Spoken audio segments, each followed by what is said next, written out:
for $1,000, so don't attempt it. Just make it look like $1,000 thing.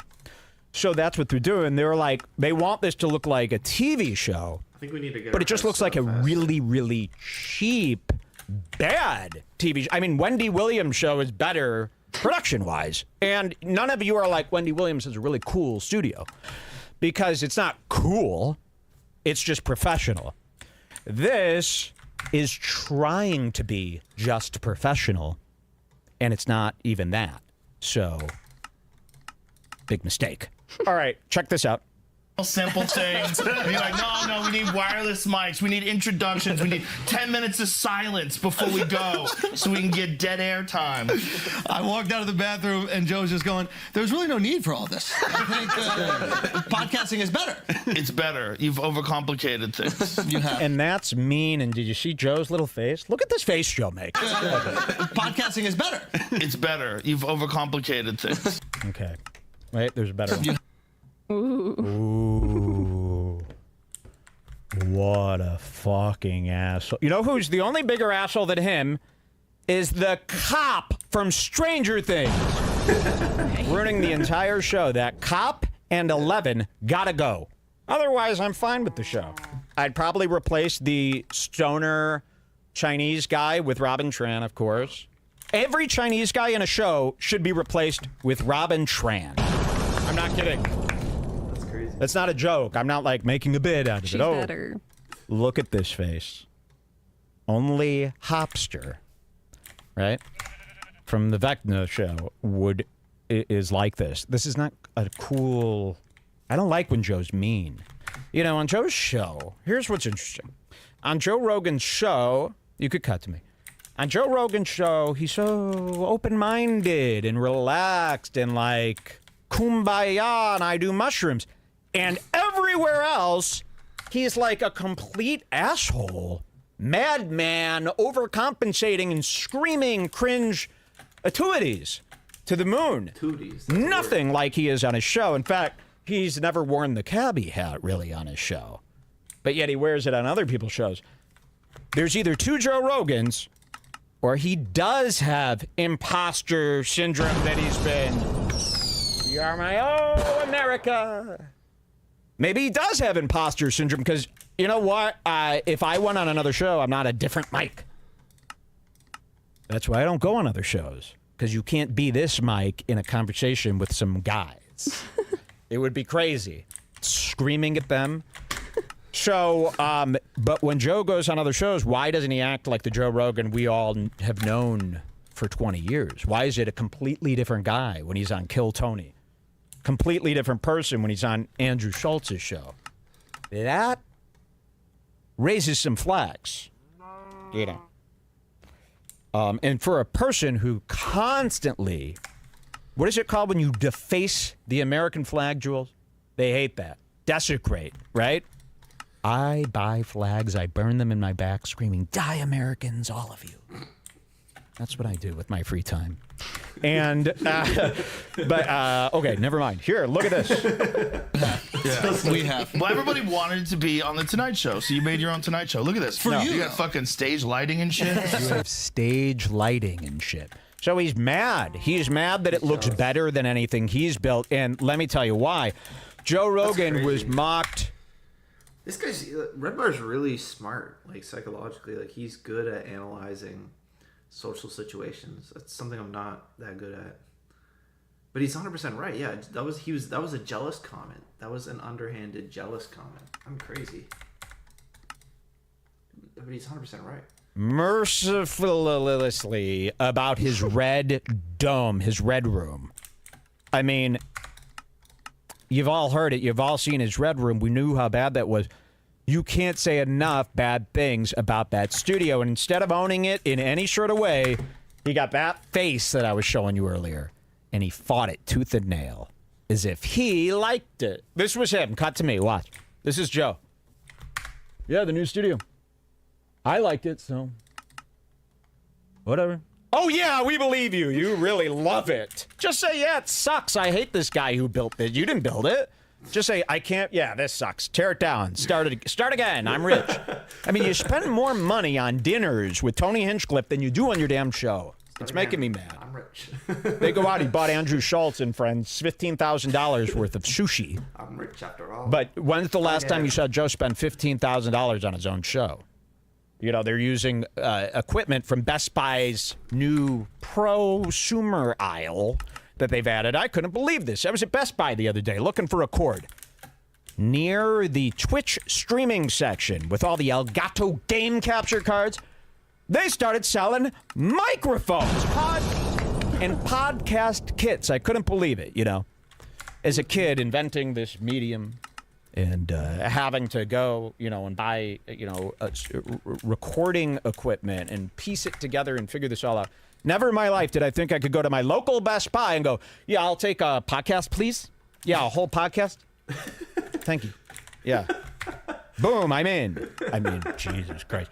That is so easy. And that's what Joe Rogan and all these guys use. Best Buy level podcasting equipment that you could get if it's your birthday. Guess what? You could have all Joe Rogan's equipment on Christmas from your grandparents and parents combined gift. I'm not saying one parent can afford all this, but believe me, if they got together and combined gifts for a big one, because he'll use it too, it's for school too. You could buy this for Christmas. You could buy most of their equipment for Christmas, okay? That's how little it costs, okay? Let's watch Joe. He's still going to be mean. Hilarious. But you kind of did this. That's the thing. But I didn't do He's this. just doing that so you don't think it's a bad idea anymore. Exactly. This is He's your just fault. trying to put you on the idea. Ooh, when they all laugh, the audio just, it's a wall of crap. It's a wall of hell.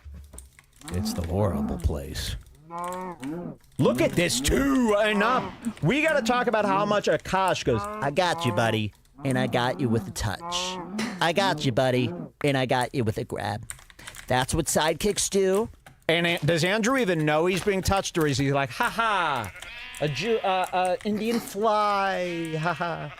You are his sidekick that he doesn't even acknowledge when other people are around. When Joe's there, he don't even turn to you. Except for now, because you laughed really hard. It was his first time. He always holds him. It's going to be okay, Andrew. I'm there for support, both on and off air.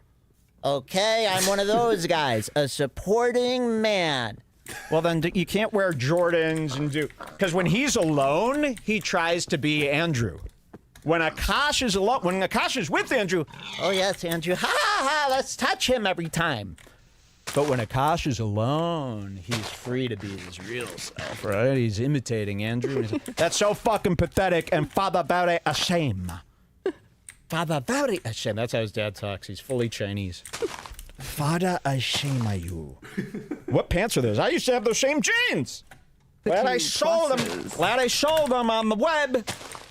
So, yeah, watch out for the touches. He's constantly going, I got you, both on and off camera, bro. You are everything to me. And I'll never forget what you did for our group of friends at all those dinners. All they do is go to dinners. They're about to talk about that, actually. It's pretty good. So listen to this. I mean that. This is all you. What did I do? I didn't do anything. I haven't laughed that loud in 1,000 years. You know, that's how you know something's up with these guys. I mean, the heaven they must be in. The MDMA that they must be on. The chemicals that are being released. Is it truly this joyful, Andrew? To laugh at every word that you hear. I mean, you must end the show. I'm surprised he's not a drug addict. He must end the show, and his skull must be thumping like this. I mean, I'm surprised we can't watch his head grow during the show. That laughing, all that exercising in the brain, he's going to end up like MTV's The Head in a few years. You know, where it's more of a alien than a guy. It's enough. I mean, you know, I haven't... I mean, the only time I've ever laughed out loud was during Robin Tran's opening joke on the David Letterman show. David Letterman. You're going to love it. Watch this. Look at this. Yeah, you did nothing. You did absolutely nothing. No responsibility whatsoever. Joe, we have a little bit of a debate that needs to be settled. Oh. Because the last time we all hung out, Mark was with us after the fight. You remember we went to the fight in Phoenix? So you do have to remind. You remember this? Do you remember that? Because Joe, Joe doesn't care about you. You're just one of his 10,000th friend. So you have to go, Joe, remember the time you were social with me? Here was the exact time, date, place, what we were wearing. And it's still, you got to put him in a tank hooked up to a machine with a bunch of 80s TVs down in the ground, under the desert, on Stranger Things, in order for him to remember what happened at a dinner. Okay? He's in the tank. He's wearing, and he has the tank. He has the float tank, for God's sakes. We could shoot this easy breezy. We'll roast some sound, and then we'll do it. So look at that, And look how, wow. You know what's so funny? They're shooting so close. Like, if anyone shot me this close, you'd gasp. Because look, I didn't know Joe Rogan had a giant clump of hair on his neck. Whoa, me neither. And I've looked at this man's neck for 30 years. So that's like too close, bro, with the camera. I also didn't know. It's so funny. Every time you see Joe outside of his studio shot, it's like alarmingly shocking. I know. Like his body. He's tiny. And this is not the right shirt for this show, bro. This is athletic wear. You're not to wear. I like dress hat, athletic wear. That is something at Lululemon that you wear when you think you're jogging. It's not to be worn on a show. And we sat down at a great steak restaurant. Oh, they didn't give me shit for this, first off. And you ordered fish or something? No. What we thought could be worse. Look at, it never gets old looking at this body. You did all this work to be this? Why would you? Don't you look at yourself in the shot? And no wonder he's always like, I could never watch myself back on these podcasts or stand up. I could never. No, duh. Either could I. I would be humiliated. You need to start watching back because this is with the wedding ring and the hip and the nipples. You look like a straight up jerk, bro. That's all there is to it. It's not a nice, inviting look. See anything you like? Very bizarre. Okay, let's watch these assholes. And good boy, look it. And by the way, Akai gets snubbed 3 times in a row from Rogan, and you see his face turn to crap. Not that it already isn't, from the color of his skin only. Watch this. Worse. Okay, we're sitting down. You get the tomahawk. You know what? If you're a Red Bar fool, always sit all the way on the right side of your frame because I'll be covering you most of the time. You'll never be exposed. True. That's a pro tip. True. You don't want to be on Red Bar. Hide in this corner like the black guy. I didn't even know he was there until I fully turned around, which is a bit of a job. So that's a pro tip. If you're a comedian scared to be on this screen, go here, on this side, safe. It's like when you were hiding from all these bats in the under place. You just run into the woods. And so you just run into the woods, hide under a rock, and then all those bats that were biting you nonstop, they just forget about you. They don't have anything else to do. I like that, too. It's like, oh, yeah, the bats have other business to attend to. No, they don't. There's nothing going on. The place is fucking empty. Here. Yes. Okay. Oh, thank you. Yes, you agreed with everything I just said. That's legal. The client. Everybody else looks at the menu, and they look at the most expensive thing, and they go, I'll just do one below that, out of respect for Joe, who's going to pay for this dinner, as you always do. Oh, I see. Oh, look at this. There's so much here. Joe gets very uncomfortable with all this money stuff. And you know why? Because he don't know who's really his friend anymore. Everyone. Imagine how they must treat Joe since this $200 million thing. And the opportunity that you get from being on Rogan, when they're around him, they must be rolling out the red. Really, Andrew, did you need any? They're waving him with that giant leaf. They're feeding him grapes. I think he's starting to really realize how much that life sucks. wherever you can't even tell if people like you anymore because you're such a lotto ticket to everyone, and you are. I mean, literally, if you go on Rogan's show and just sit there, you're rich tomorrow. Not just famous, rich. All you got to do is show up to Joe Rogan and not fall out of your chair and have the... No, you can still do that, and you're rich. So every comedian in town, every guest that's on his show, they know that. They know this is their one shot. And what an unbelievable... This is like Rick Glassman playing basketball. How easy is this shot? You're Tony Hinchcliffe and you have this opportunity? It doesn't even add up. This is such a shot. So the people around him are morphing, Jules. And I watched Gad Sad. Joe, I've watched all your best friends low-key bring up money stuff around you because they think you're going to give them because you do give them. Cut to me. Listen to this. We got to start keeping track of this. Gad Sad, every fucking guest that's on there. Like, low-key will bring... Like Gad Sad will be like, and I have been doing this for many years, and, I don't make $100 million like you, so not everybody. I have to work very hard, and it's very hard for me. I actually also have a lot of medical bills and trouble that I'm going... That's Gad Sad. You don't think Gad Sad's fishing for Joe Rogan to go, oh, I'll help you, bro. Here's $100,000 like I gave to Joey Diaz every month for his allowance. How do you think Joey Diaz is living right now? Joe Rogan is paying for Joey Diaz his whole life. Prove me wrong. I don't know who Diaz is. Joe's doing this to everybody, which is great, but imagine how that's changing people and also changing what you're seeing on his show. When you tune into his show, he's never going to be challenged because if you just get along with him and become friends, you're rich. If you could get on that show more than once, sky's the limit. Look at Tom Segura. Look at everyone who's been on his show. They know this. Jackpot. It would be like going to Vegas and knowing that you're going to go home winning as long as you could just keep breathing for the next 2 hours. Just breathe for 3 hours and you're rich. So imagine that mindset. He's losing his friends to this.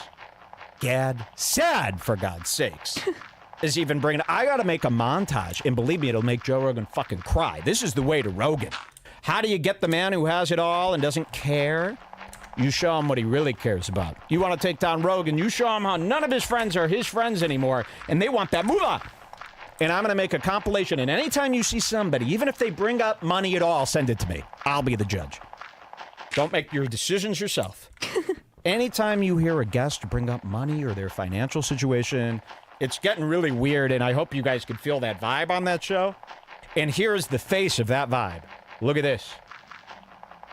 They just brought up that at dinner, everybody orders one under what Joe Rogan ordered. Yeah, I think they're because just about to say they're that. just joking, or I don't know, but No. he, regardless of what came out of Andrew's mouth just then, Joe is reminded of the fact that is he just the credit card now?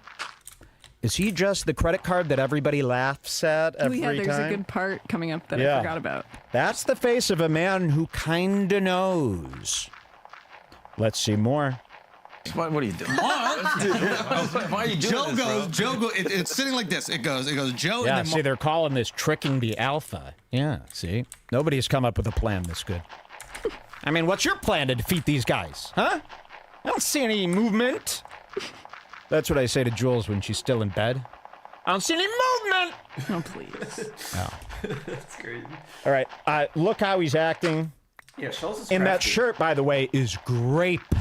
Don't get it twisted. That is grape, and it's made out of like one of those new materials that wicks, and it's moisture-free, and it's doing all this stuff. It's got electric current running through it. It's also solar. If your shirt looks like it's got solar wire running through it, to make a chain, that's bad.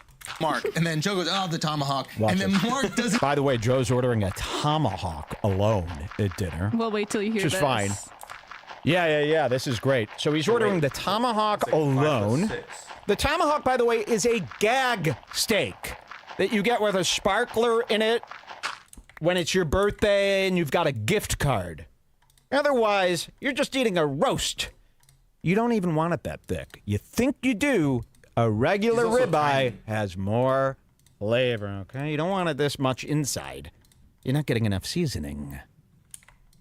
Also, Joe Rogan's like It's 5. just like what Andrew Schultz is doing with this set. It's all... What do they call that? Jumping the shark. Is that a basketball term? It's got the word jump in it, which these men do. They can't stop. Oh, Don't I do see. this. What are you doing? Why are you doing Joe goes, it's sitting like this. It goes Joe and then Mark. And then Joe goes, oh, the tomahawk. And then Mark doesn't even wait for the waiter to come over. He goes, double it up. Run it back. Okay. Run it back. A phrase taken from culture and used by this guy. You know, this is a guy who, his whole vocabulary, his whole personality is whatever Twitter and TikTok told it he needs to be this month. This is what the world's turning into. Imitating Twitter. You know, full send it. All these terms. That's why I hate Let's Go. These people aren't even their own people anymore. They're just a series of the same words that everyone's using. You know, what did he say even? What was this phrase? Run it back. Run it back. That's another fake phrase that these older adults start using to Plus, because I gotta they're having say, I don't midlife think crisis. Run it back means make that a double. It doesn't really go play it again. It means with play it The slang scenario. attempt. If you're over 30 and you're trying the slang, and they all do it. Christina P does this. Tom Segura. They all are doing it as a joke, right? No, it's a crisis. They're getting old and they're worried, so they go on TikTok for an hour just to check all the boxes. Despicable. Watch. Doesn't even wait for the waiter to come over. He goes, double it up. Run it back. Okay. I trust this guy when it comes Double to it up. Okay, Urban Outfitters. You need to take a seat, Crosley. You know? This guy's a Crosley, huh? Oh my gosh. Real Crosley. It's a $28 turntable that they sell at Urban Outfitters in the stairs department. If you buy your records from the stairs, you ain't art. Dude, I got this sick record player. Where'd you get it? The landing of in between two levels at a clothing store. Why? That ain't art. And that's what these guys are, man. They're the landing of an Urban Outfitters between the women's and men's section. Ain't nothing cool on that landing, even though it looks cool kind of from afar. It's all junk. Good move. Yeah. Okay. I don't see where there's a problem. Thank you. It's a expensive steak. Oh, you don't think Joe can do that? You don't think? I don't even know why the word expensive exists to these people, okay?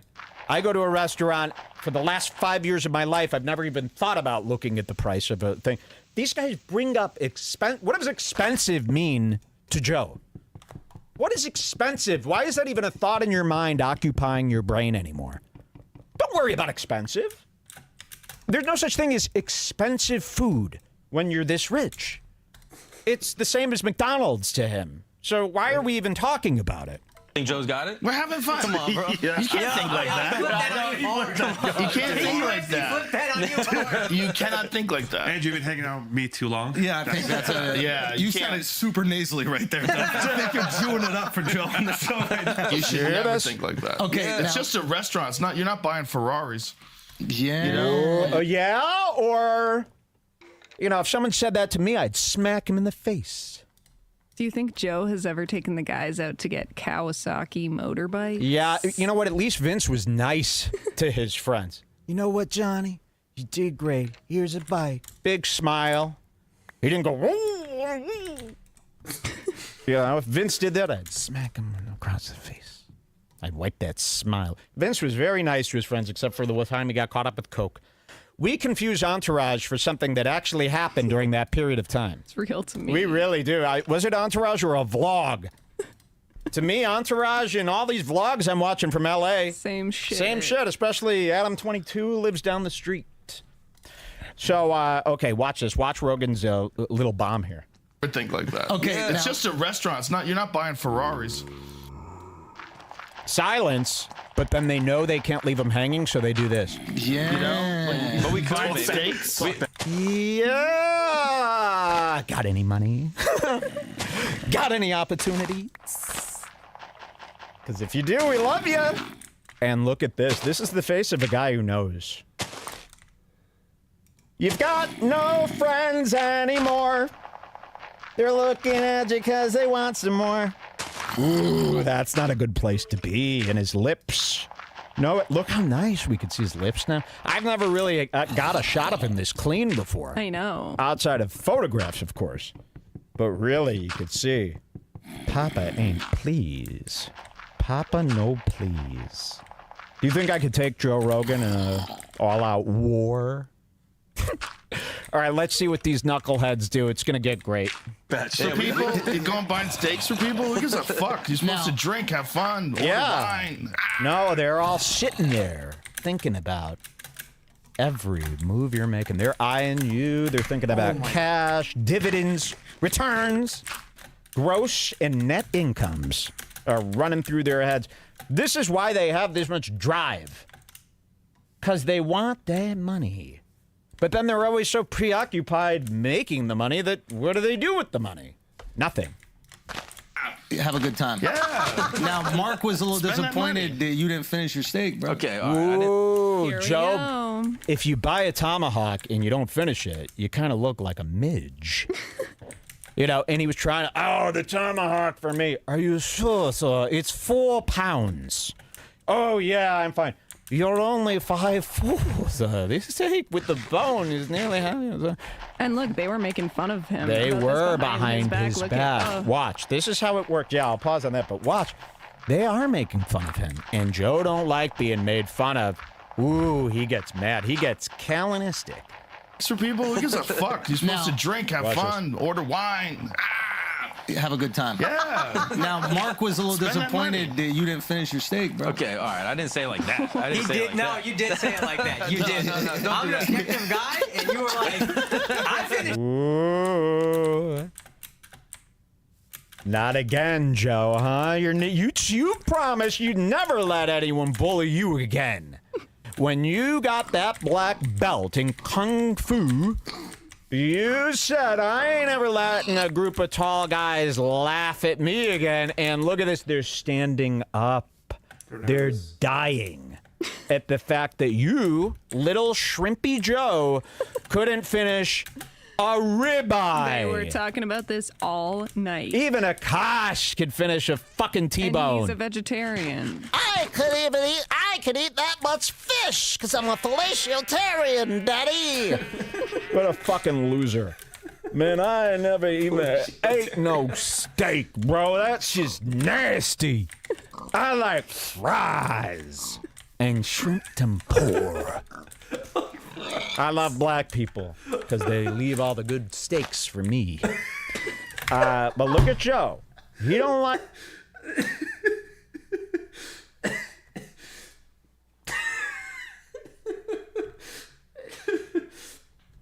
I like fries. It's like a black egg on your restaurant. No, I don't want no steak. I like fries. I want the fries with the ketchup, fish and chips. like being mocked, even though this is a friendly ribbing and perfectly fine. No one laughs at little Joe. He didn't lift all those kettlebells to end up like this. And by the way, yeah, I'm calling them kettleballs now. A stupider sounding fucking workout tool. So, you seem ridiculous. And I thought about finishing his. I didn't know it was a just to run it contest. up. Ooh, I didn't know it was a There he contest. goes. He's defensive, yeah. That, I finished it. And I thought about finishing his. I didn't know it was a just to run it contest. up. I thought we were just having fun. Ooh. He thought we were just friends. No, no, no, Joe. it's a You're contest. here to pay and You're here be to pay mocked. and be mocked like the midget you are. And believe me, we all make fun of your height. From Elon Musk to Donald Trump's son, we think you're a shrimp. And we all take a laugh at your height every day, and it never gets old, and we never look past it. This is really insensitive. Your biggest nightmare. I left a couple of pieces of meat.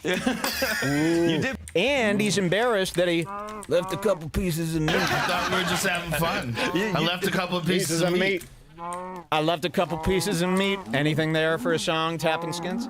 I left a couple pieces of meat. It's got a beat to it. It's got a rhythm. Let's hear the No, it was a contest. I thought we were just having fun. I left a couple of pieces of meat. I left a couple pieces of meat. I left a couple pieces of meat.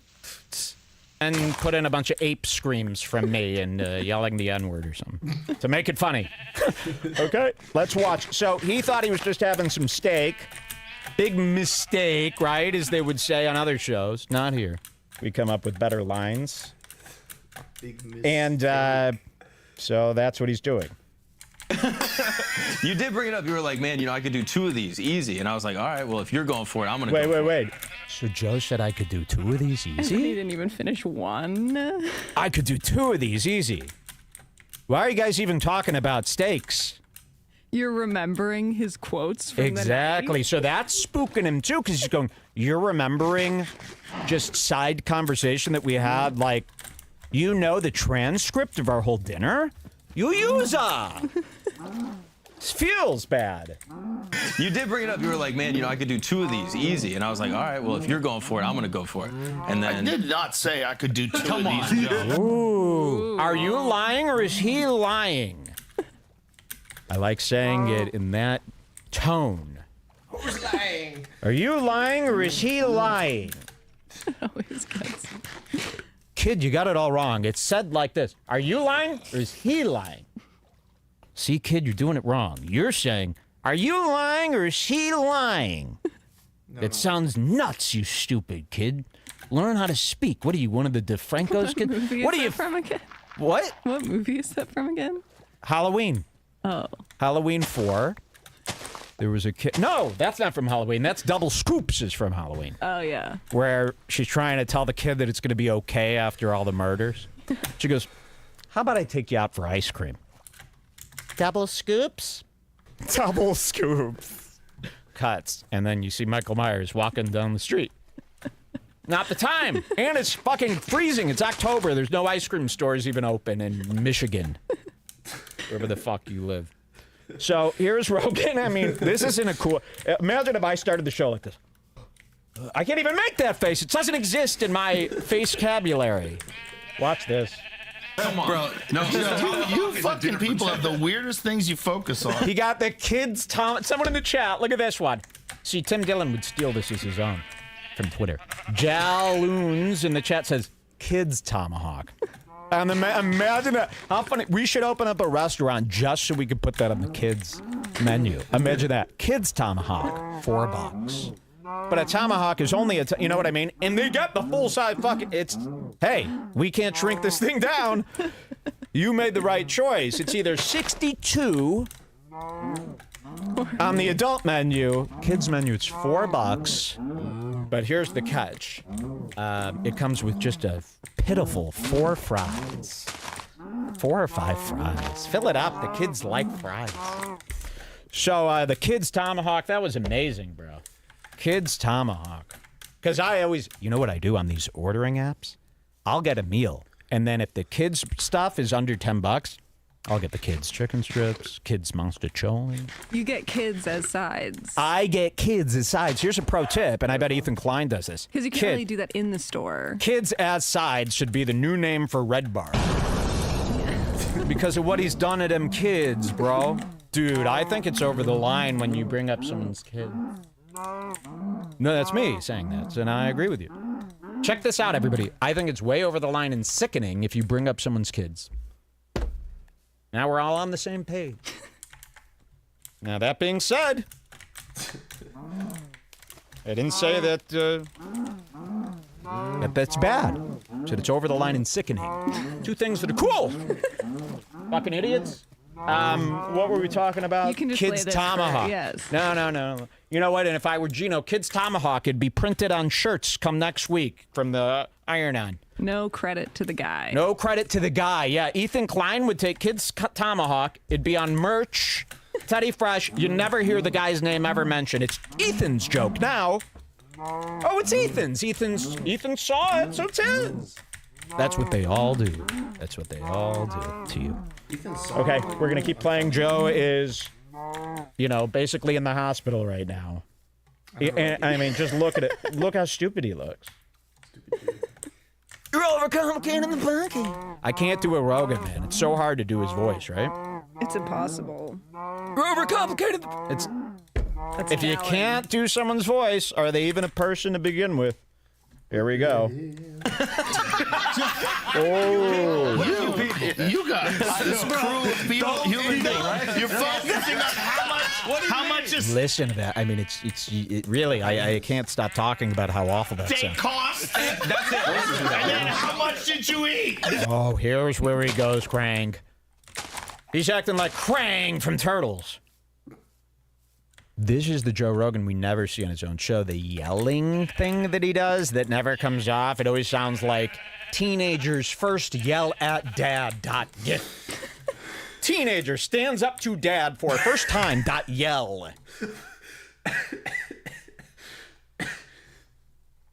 Oh my gosh, bro, that's too much. That's what his yelling sounds like. It's where you're yelling, but stop yelling. It's not fun to hear. It's cringe. Let's hear him do that. How much does steak cost? That's it. And then how much did you eat? Did you eat it all? You didn't eat all. I can't wait a month to talk about it. Ooh. Oh, no. No. Sorry. It's not a cool phase. They Like, it's not. noticed that you didn't eat it. They're bringing it up. You're highly embarrassed, which is pathetic, because I thought you were the best guy. You got it all figured out, huh? Except for all this. You can't eat a steak. Which is minimal. You're doing fine. Imagine that if every time. And by the way, this is all minimal stuff.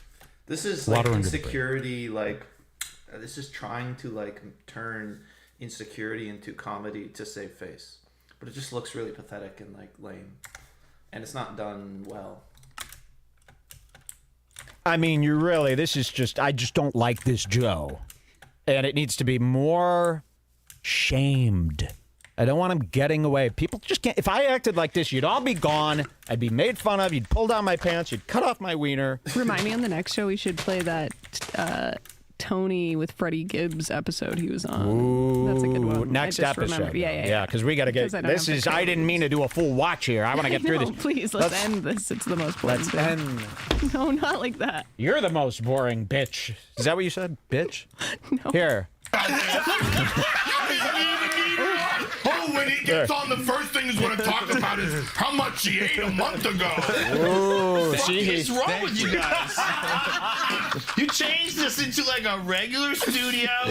You've abandoned all the rules of podcasting. No. You made a red tube. That's abandonment. Just because they made a studio doesn't mean that you finished the steak. You didn't finish the steak, and you lived in a tube, a red tube, for years. Okay, I couldn't even get in this place. I didn't have the gear. Okay, only the city people who work for the city had gear to even open up that fucking place to get into.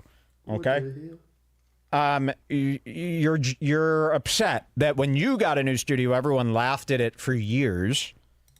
You know, when they get a new studio and oh, look at this. So it's quite the sickening display from somebody who's got his life figured out from the water tank. You know, Lisa Lamb up in here every day sitting in that fucking tank. I haven't heard him mention that tank in years. That's what's missing. And he's microdosing all the time. Illegal. Tell the police chief of Austin. You know, you pull over a black guy in Austin with mushrooms, he's done. You pull over Joe Rogan, and you're going around getting brisket. You know? All right, here's gotta take this pill. Is there any more to this? You could show the part that everyone clipped where Joe talks about his height.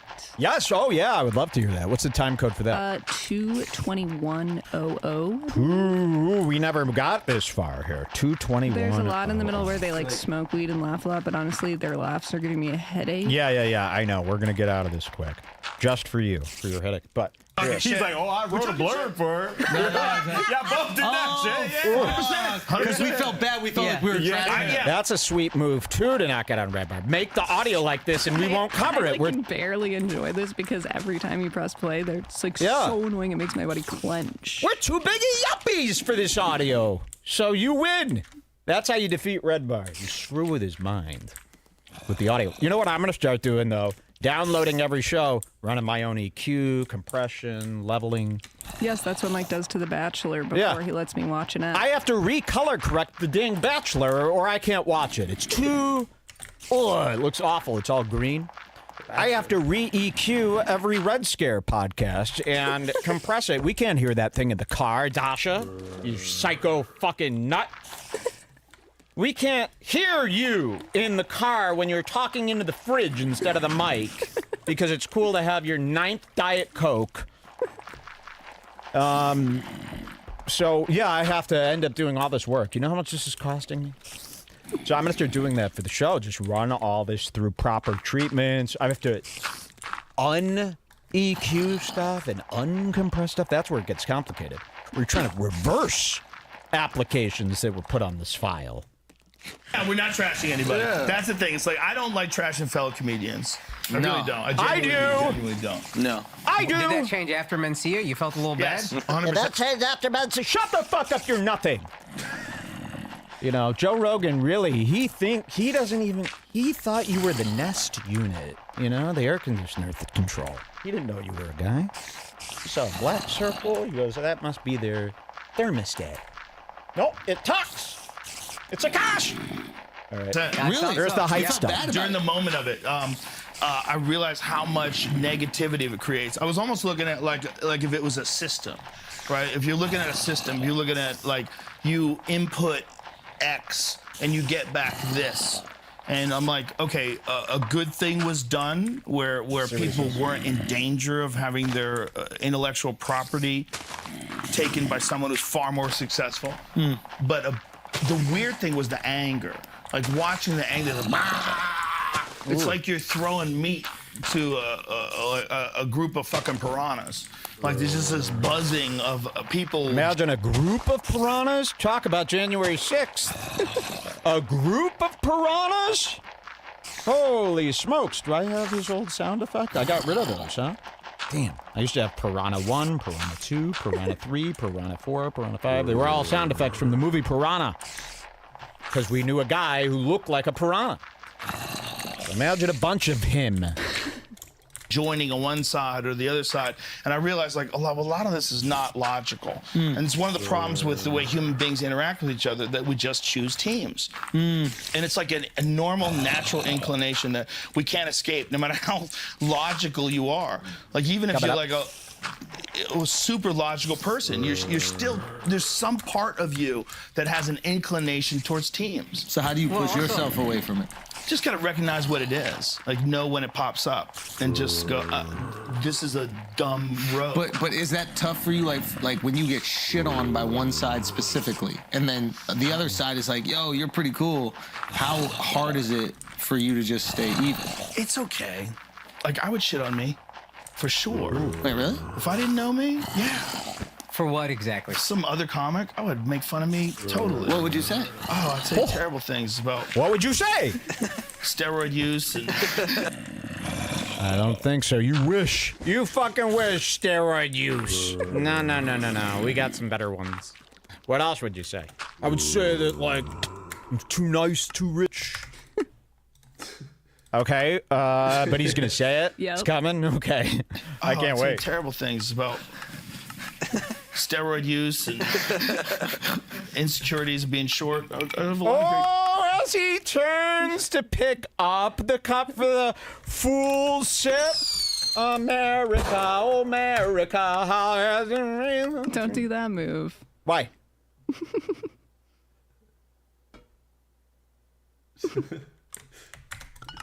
Ooh.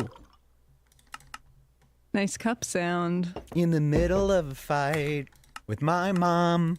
New parody I'm working on. It's stuck in my head. Song about a kid and his mom, and she won't keep giving him crap about cleaning up his room. Okay, so that was good. You know, like what they call me. What did you say? Short.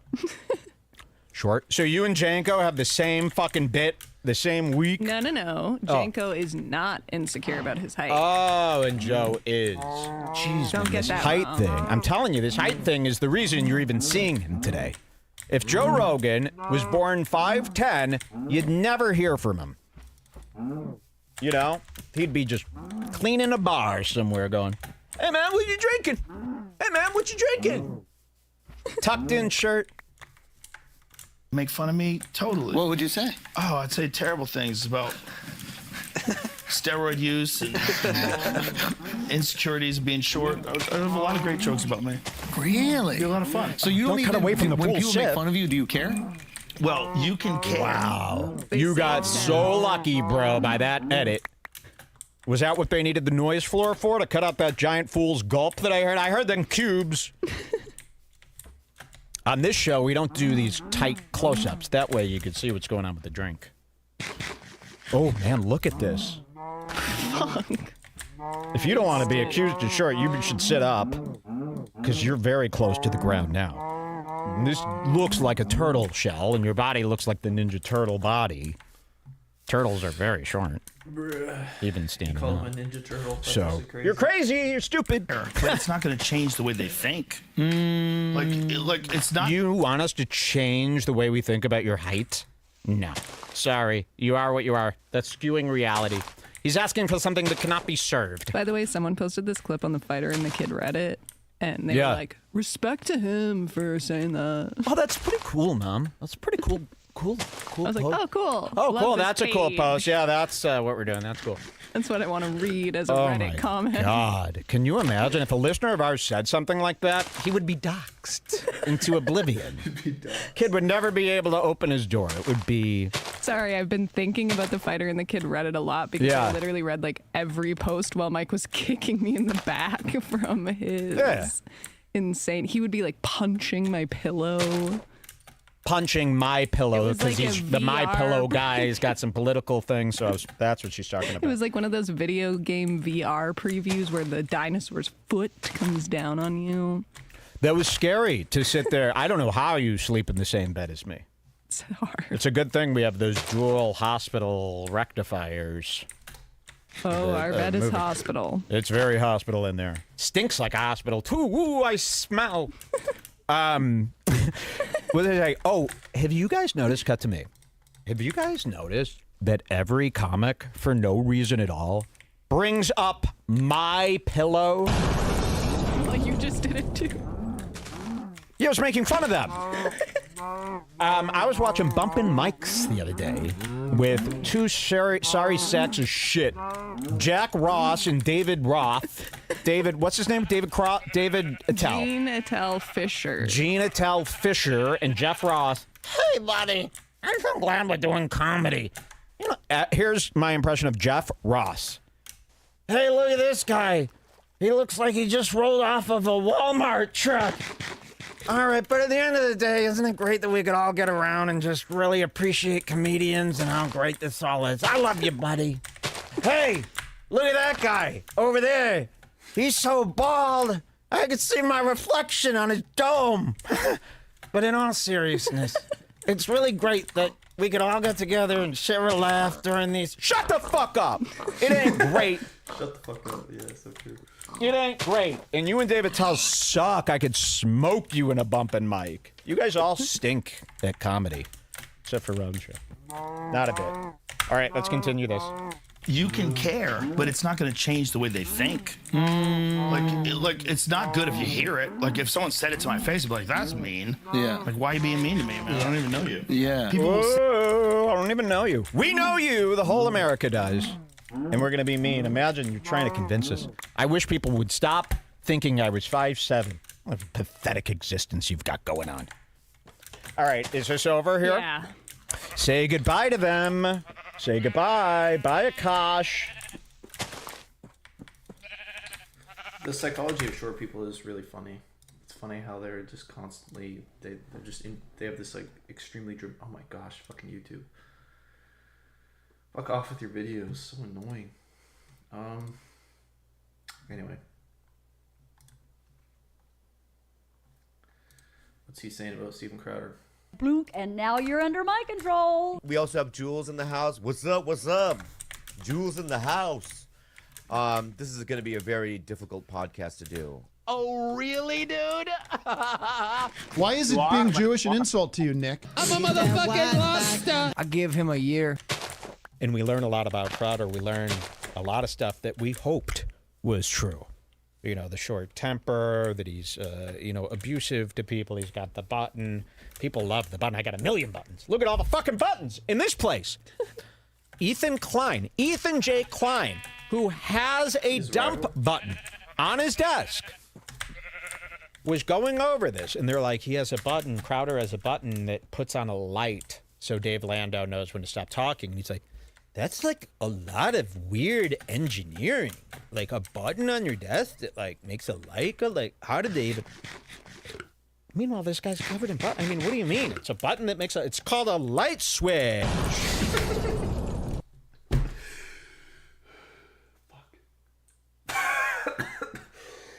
No way he actually said that. No way he said that.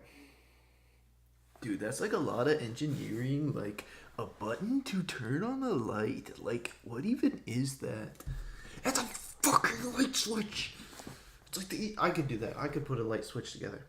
I don't even know electrical. I know a little bit, but not really.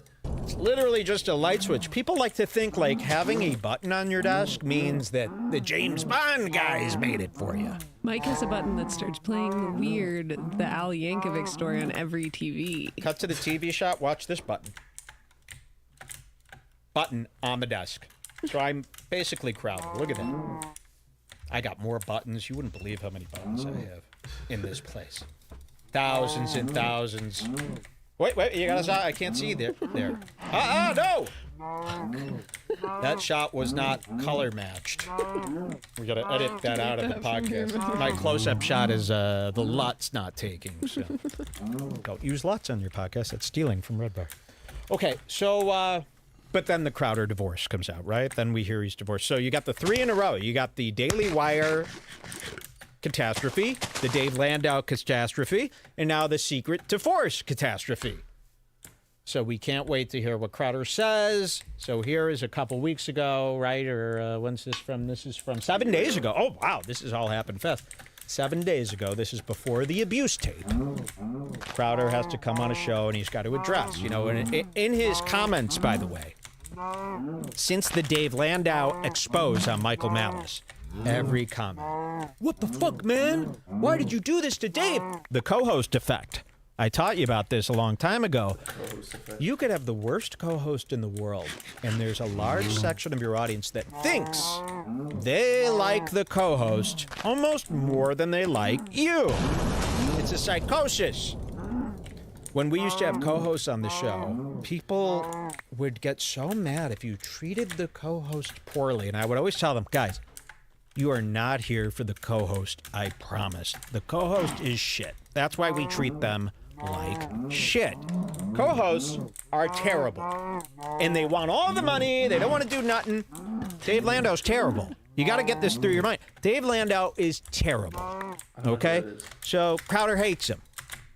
So when Crowder treats Landau poorly, all these people on the internet, and you see this every time, get really mad. And you would think that, okay, if you love Steven Crowder enough to join his mug club, follow all his beliefs, I mean, that's like crazy, right, to love Steven Crowder. If you love Steven Crowder and he hates Landau, shouldn't you trust that Steven Crowder, the reason you're here, might have a good reason to hate Landau? But they never do.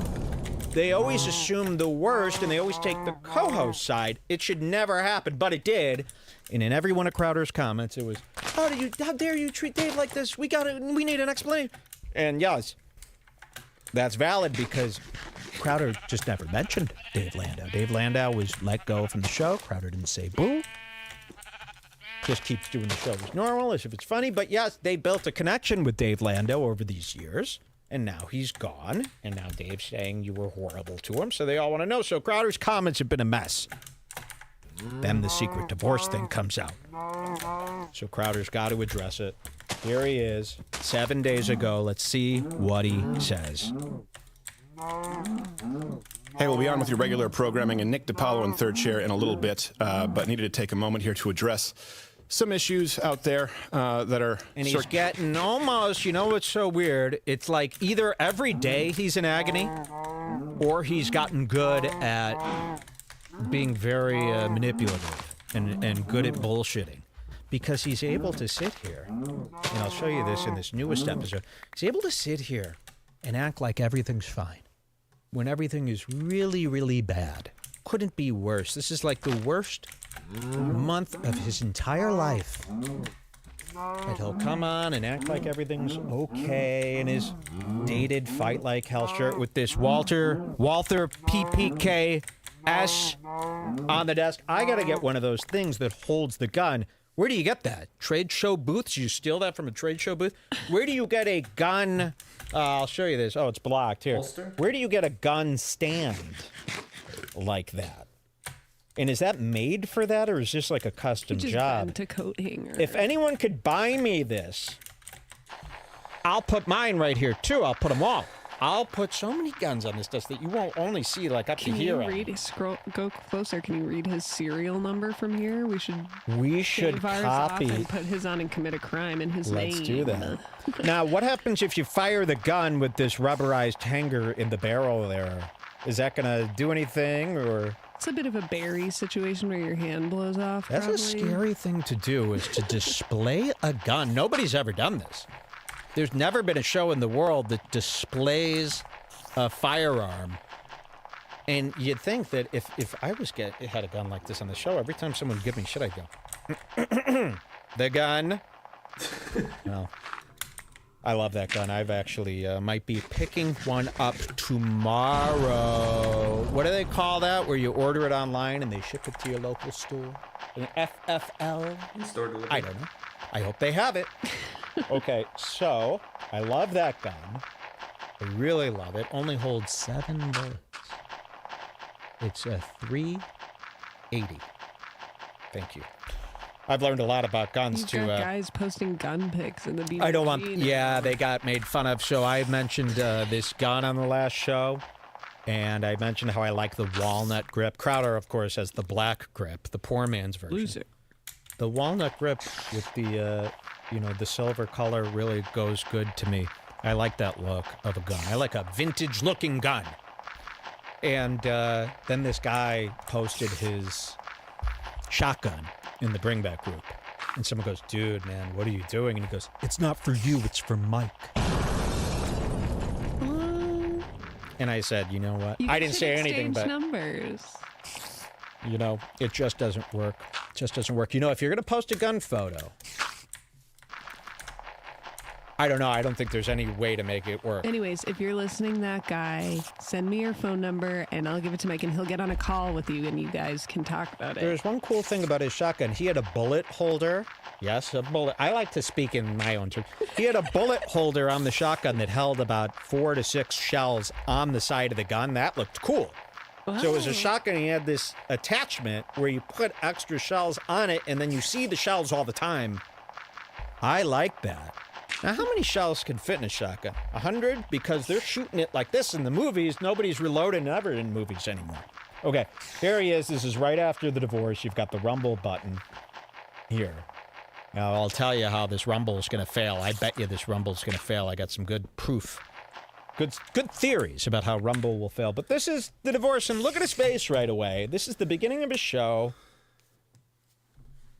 And can you kind of see him faking a little bit of this? I mean, this is like the worst thing that could ever happen to him, right? That's what I mean. But he's going to fake it. So really pay attention to these 2 moments here. This is Crowder the day after his divorce. We're going to see another video the day after the leaked beating tape. And watch how he acts, because now we could use that as a tell. We could use this to figure out more stuff about Crowder. But okay, I'll play this. This is right after the divorce got leaked. Here you go. Circulating. It's never fun. But, well, I guess let me be clear here. I have been living with a proverbial boot on my neck for going on years now.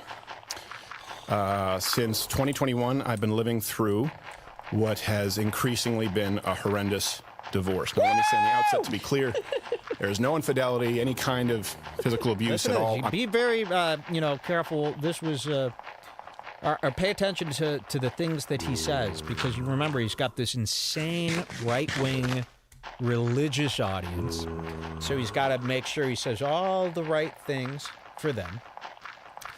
And just pay attention to all these little weird things that he says. Of course, this has been discussed to death everywhere else, but we'll just give you a brief rundown. Well, let me say on the outset, to be clear, there is no infidelity, any kind of physical abuse at all on either side. There's there's no physical abuse on either side. Okay. People point out, he went out of his way to say physical abuse. Okay. And no, this was not my choice. My then wife decided that she didn't want to be married anymore. And in the state of Texas, that is completely permitted. It's been the most heartbreaking experience of my life. Okay, so that's the weird part. Everybody's been talking about this. In the state of Texas, it's permitted. And we learned this for the first time. There's a lot of people out there who wish and hope that if your wife wants a divorce, but you don't want it, that should be illegal. I couldn't believe this. I like how a new thing like this comes up and then suddenly half the people on Twitter believe that suddenly. Exactly. So I guess this is like a Christian right-wing thing where it's like your wife wants a divorce. Well, she's got to have some proof of some wrongdoing or she can't get out of here. I own that wife. Well, you say it like that, but they can take half your shit, right? So don't you think taking a bunch of taking men's money and all the legal fees that are going to come about because of divorce, don't you think there should be some barriers from women just doing that because they feel like it? Right? Like, if there's huge cost to men in a divorce, shouldn't there be some kind of justification for the women incurring that huge cost on men and taking a bunch of their money? Because otherwise they have just free financial incentive whenever they feel like it to engage in a divorce, right? So I think it makes sense. And it seems like that's where Crowder and his fans, have been imagining and fantasizing that they live in a world like that because he keeps mentioning shit like this. That is completely permitted. It's been the most heartbreaking experience of my life. No shit, it's permitted. Of course, if somebody wants a divorce, you would want to be married to someone who's trying to divorce you? No. If somebody keeps dodging the divorce papers, that's another story. I've seen enough movies to know, you look through that peephole, you see that guy serving you papers, you just keep running until you get served papers, you could get out of anything. You know how many lawsuits I've gotten out of by just not receiving the papers? If you don't receive the papers, they cannot. Shit. I told the judge I lost the key to my mailbox. I don't know about no papers. Nobody served me. So I got warrants out probably. But nobody served me a warrant. Nobody served me nothing. What could I do? So that's another move. If Crowder doesn't want this divorce to go through, just keep dodging the papers. That could be a whole nother, and film it, It could be very funny. My life, what I consider to be my deepest personal failure, and just so you know, my opinions on parenting and families have not changed. I've always believed that children need a mom and a dad, that divorce is horrible, and I still believe that children need a mom and a dad and that divorce is horrible. But in today's legal system, my beliefs don't matter. In today's legal In Texas, divorce is permitted when one party wants it. That's insane. And you saw people in the comments. So there are people out there who really thought I mean, he says that, but wasn't that the historical standard? So you're like, it's insane. No fault, disagreeing with no fault divorce? That's insane. How could you? It's like, well, isn't no fault divorce a historical anomaly that came about only recently? This only really makes sense if you just think all religion is insane, which is completely divorced from history, right? So your position of we're the enlightened atheists and we don't believe in silly superstition like God anymore, and all those religious traditions like owning your wife, that's just absurd and ridiculous, and that's backwards, and only hooligans do that. This is the kind of headspace you have to be in.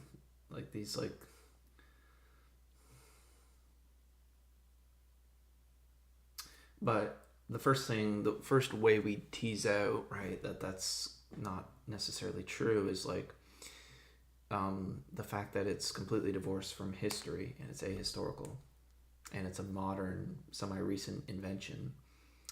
And I don't even know if it's working. Like, there's not great evidence to show that the modern system for marriage and divorce is producing a lot of functional families and a lot of happy people. It seems like the opposite. It seems like we're going to hell in a handbasket. So it's not like you can say, well, ever since we've introduced no-fault divorce, women have just been so happy to get out of their abusive relationships, and they've been able to find much better relationships, and they're just doing great now, and everybody is so much richer and happier, and the children's well-being is just so much better now. It's like, not really. So the current system doesn't seem to be doing too well under this new paradigm. But I mean, it's going to be hard to shake even smart people. It's going to be hard to shake them out of this kind of, and it's very boomer Gen X-ish to just kind of default to Enlightenment atheism, this kind of hubris that, oh, we're just so much better and sophisticated than those stupid religious idiots. We have science now, and it's just okay. No fault divorce, obviously. Constitution, democracy, obviously. How can you have a society without these things? You would just be bonking clubs on rocks and eating your babies without that, and right. So it's, I don't know. It's just retard land.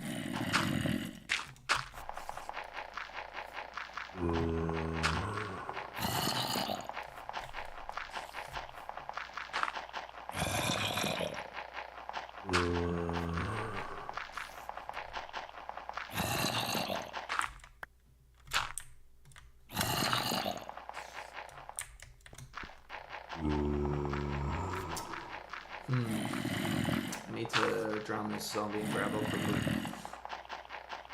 I think I can make it in time. Uh-oh.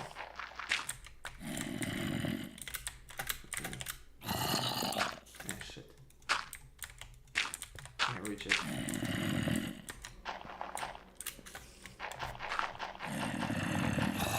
Let's play this. Oh no, they can't get a divorce. They're mine. I own the wife. They really kind of believe that when you get married, what you're doing is kind of just making a purchase here. Like, I bought the car. This is mine. What are you talking about? You can't get divorced. I haven't even. Yeah, that's how it's worked for all of history. What do you think a dowry is? Why do you think it's MRS? What do you think the S in Mrs. means? It's MR apostrophe S, meaning belonging to the mister. That's the historic. So even our language reflects that tradition of that being the case.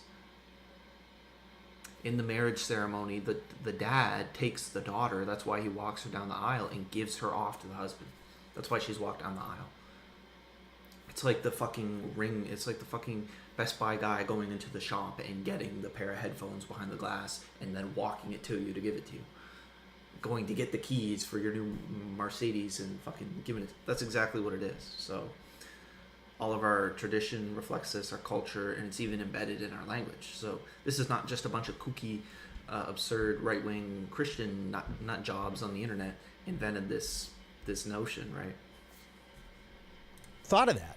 You know what I mean? I never even thought that was something that people would consider. Turns out a lot of them do.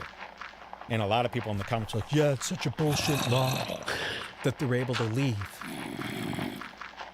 And I always ask these guys, here's the thing about these guys that don't know. Imagine being trapped with Crowder. Well, it also says, till death do us part, does it not?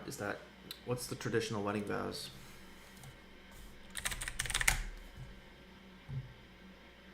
Well, I would just say don't get married.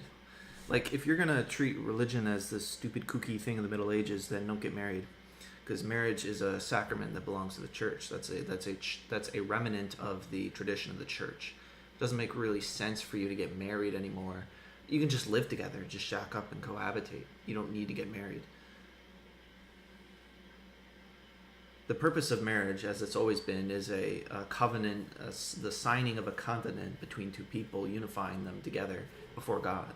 So the reason you have a public marriage with witnesses, with a priest, but also with a bunch of people, is it's a group of witnesses who are witnessing and proving that there is, in fact, this covenant here between this man and this woman to conjoin them together. and it's done before God. That's always been the traditional. So what do the vows actually say? What's the verbiage for traditional wedding vows?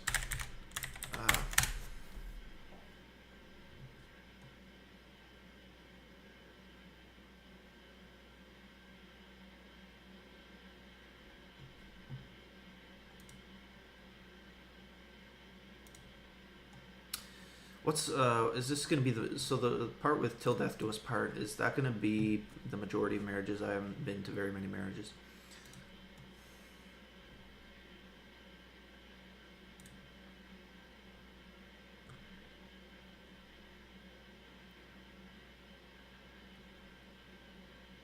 You'll hear it in civil, yeah.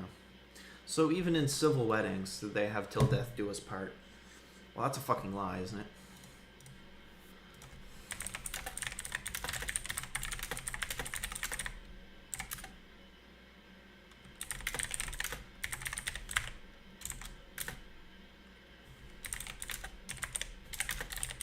I just say don't get married and don't say till death do us part if you don't fucking mean it. Go have your little atheist fucking... Like, why do you need a ritual? Why do you need a ritual and a tradition and a custom to get to have kids and shack up? You don't. So you want to shit on you want to shit on Christianity and call it this stupid, backwards, ancient, caveman, mystic, spiritualistic, superstitious retard hour.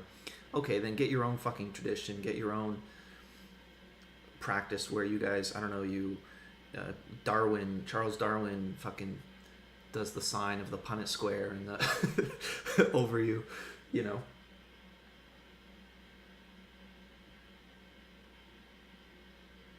It gives you the sign of the Punnett square and lets you eat your own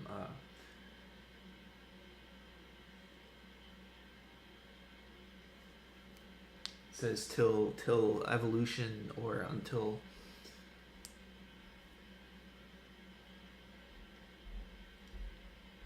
the ceasing of my brain electrochemical brain functionings do us part or something. I don't know. Just like if you want to shit on Christianity, then you shouldn't be really getting married. I don't understand why people want to get married. If it's a Christian tradition and practice, then you don't need it. You don't need this weird ritual, this weird religious superstitious ritual, which, yeah, you've secularized, but it's still at the basis, even if you've diluted it, the essence of what it is still a religious ceremony. Why would you do it?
Legal clarity, yeah, I guess I could see that. Medical decisions.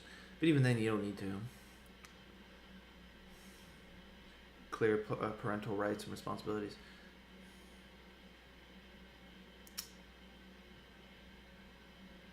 Well, but the marriage itself is still a holdover. You don't need that. You don't need a ceremony for it. You can just sign a document. Could just sign a document, though.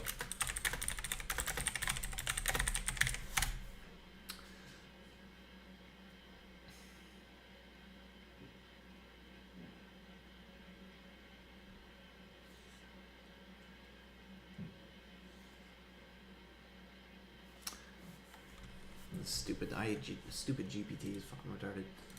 Like, do you understand what you're really saying? Like, imagine if you were trapped in Crowder's house You can't leave, you can't go anywhere, and he's just screaming at you all day and making you pick up pellets. Imagine you are actually that person in those shoes. Wouldn't you want to get out of there? I mean, there's no way you would let Crowder talk to you like that, right? I mean, you don't even like that he talked to Dave Landau like that. So his fans are all upset that he was rude to Dave Landau, but at the same time, they're like, yeah, it's bullshit that your wife can even get divorced. Well, he was rude to the wife. Well, it's a marriage. It's legally. It's not legally binding, guys. I don't know what they think. They think that like the minister was like, and now death to his butt, right? It's like that's just a fake ceremony that you keep having. By the way, some money. Okay, so he's at least consistent. So then the marriage is pointless. But what about the religious people who actually want a real ceremony that isn't fake and gay? So yeah, he's being consistent. Like he's like, if he's an atheist, he's gonna be like, yeah, it's a fake and gay ceremony. Right, but what about the Christians who want to preserve the original intent of the marriage? Because do you think the original intent of the wedding vows was that it was fake and gay and stupid? And it's just a dumb ceremony. Yes, that's how we reinterpret it. But was the original purpose and intent of a marriage and those wedding vows, was it fake, or did they actually mean it? Right?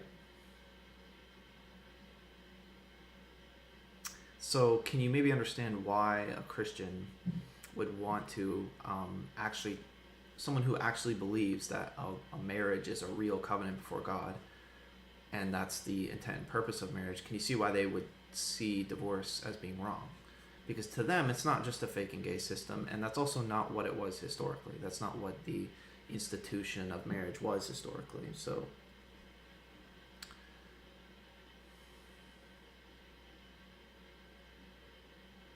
because it makes really no sense to say it's a stupid, dumb ceremony. It's a stupid, fake ceremony anyway.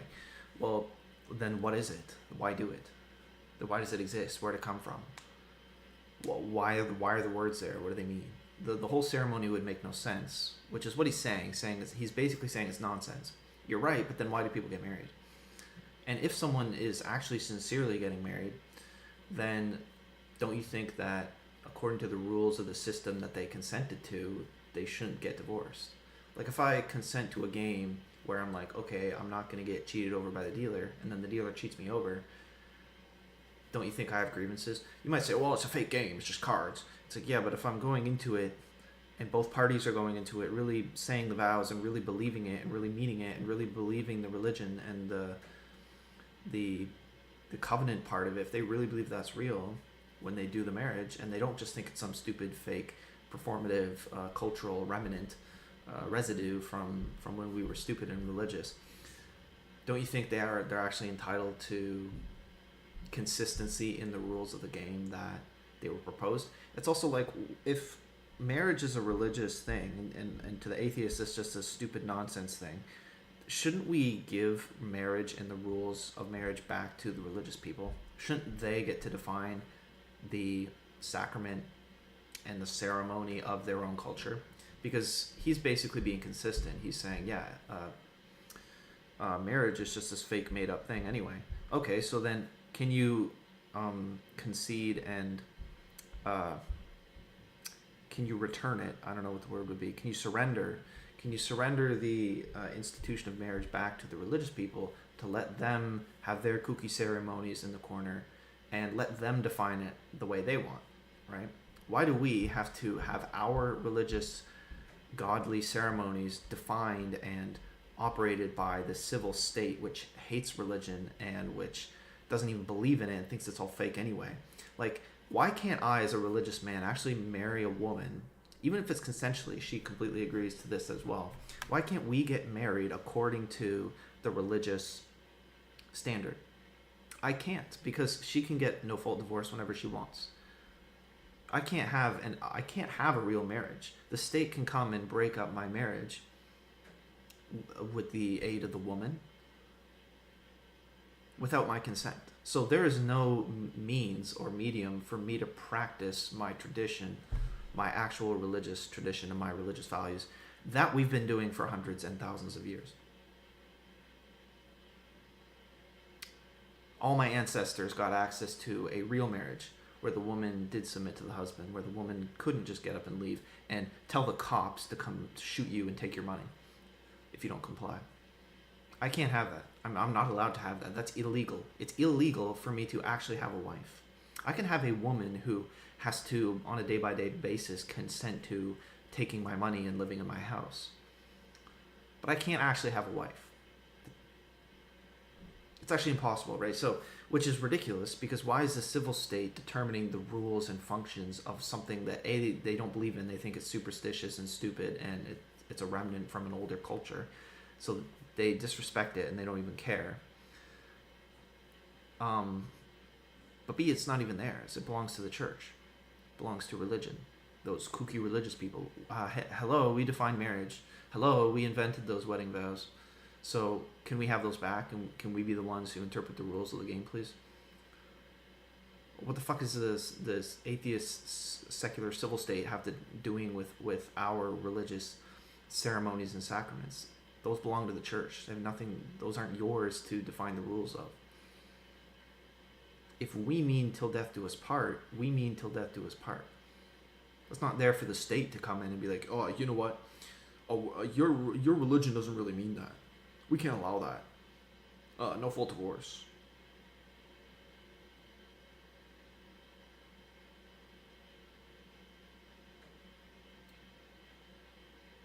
And here's the thing. You say, well, just then don't get married with the state. Only get married in the church. Can't even do that because they'll define you common law. So here's literally what can happen. I can never interact with the state. I can do the religious ceremony completely on my own.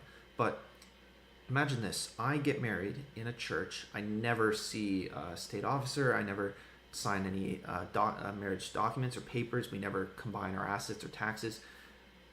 I can live with her. And the simple mere fact of me living with her for some number of years, the state is going to say, you're common law. They're going to combine our assets, and then she can get a divorce to a civil marriage that I never had. Isn't that crazy? That's crazy. So if a woman lives with you for 3 years, you never get married, she can divorce you, even though you never got married, and take half your shit. What this effectively means is that any woman that you live with for an extended period of time, might be 6 months, might be a year, depending on which province or which state, 6 months to 2 years, any woman that you regularly live with for 6 months to 2 years, she's entitled to half your shit now, whenever she wants, without justification, without reason. She doesn't need a reason. Yeah, I want half his shit now. That's insane. That's the insanity of the modern culture. If I cohabitate and live as a roommate with a woman, then I have to pay for. I literally have to give her half my stuff when she decides like that. The state is literally going to come in and shoot me with police officers if I don't give a random woman half my stuff. Well, you live together, you're common law. Give her half your shit. She doesn't need a reason to divorce you. She can just do whatever she wants. Like, this is an insane culture. I'm basically not a free citizen. I don't, like, half my shit can just be taken just for engaging in one of the most basic elements of the human existence, which is a human partnership. So if I want to live with a woman, like, imagine if you eat fast food for 6 months, they can just take half your assets. Okay, so it's like, I can't eat food now, because if I do eat food consistently, then I'm going to literally be beholden to the state to take half my shit whenever it wants. It might be today, it might be tomorrow, it might be when she's on that time of month. It might be because I was too racist and I said something, and she thought that was uncomfortable. Might not. Maybe she cheats on me, I find out, and then she divorces me because I found out that she was cheating. Because she's a nasty slut, right? Like, this is the insane culture we live in today. basically what the state is trying to do is they're trying to say, yeah, don't get married, don't have kids, depopulate. Because the proposition of marriage is so bad for men. It's so bad. But it's literally like, oh yeah, you want love, you want stable commitment, you want kids, get raped by the state. We're taking half your shit, we're drowning you in legal fees, we're gonna ruin your reputation. She's gonna tell all her friends that you're this horrible, abusive person, you're getting rape accusations, you're going to jail, you're paying child support for the rest of your life. I mean, there's a reason that middle-aged men are the most likely to commit suicide. There's a reason that that age demographic is the most prevalent for suicide. You'd think it was young people. You'd think it was 20-something. No, it's 40. It's middle age. Why? I think a lot of it has to do with the fact that that's when the most divorces happen, is when you're 41, right? Crowder's age or whatever, 30-something. So that's the absolute insanity of the world we live in, is the fact that merely cohabitating with a woman for an extended period of time, even if you have no plans of commitment, even if you have no plans of actually getting married, no kids, you don't need kids, they can assign you and assert that you're common law, and then she can divorce you as though it were a marriage and take half your shit. That's insane. That's insane. I'm basically forced into a contract where I don't consent to this contract, and it takes half my shit. That's insane. So he's gonna come over and he's gonna be like, "Why? You can't make your wife leave you?" Well, yeah, if she can take half my fucking stuff, then yes. Yeah, you can't just leave with half my stuff and drown me in legal fees and ruin my reputation and take the kids 80% of the time. Not to mention the fact that women get custody almost all the time for no reason. Because the family courts hate men. And if you say anything else, you're a lying cunt. The family courts hate men. Don't give me this, oh, he's probably on drugs. No. Kill yourself. If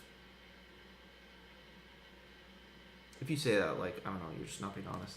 But yeah, that's insane. I think common law is the most ridiculous thing.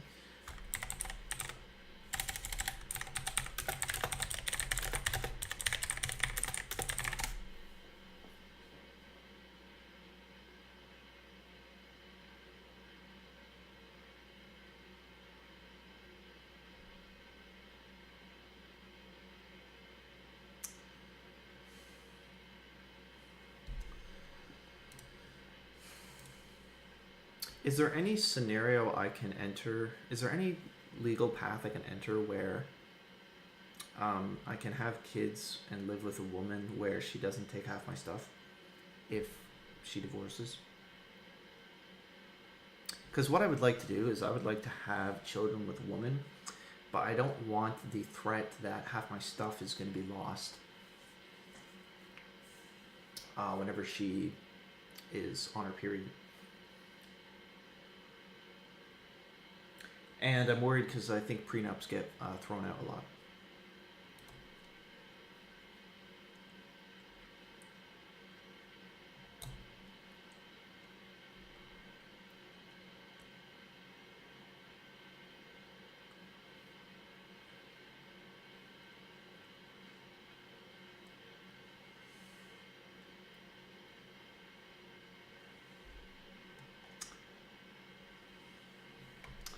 Okay, let's ask a fresh ChatGPT.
That's good.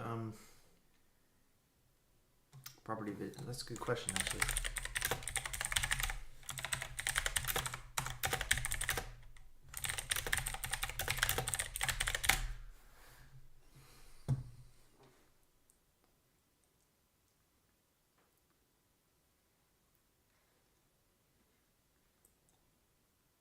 Property division does exist through legal claims like unjust enrichment or constructive trust, where a partner can claim a share if they've contributed. What precedents do we see?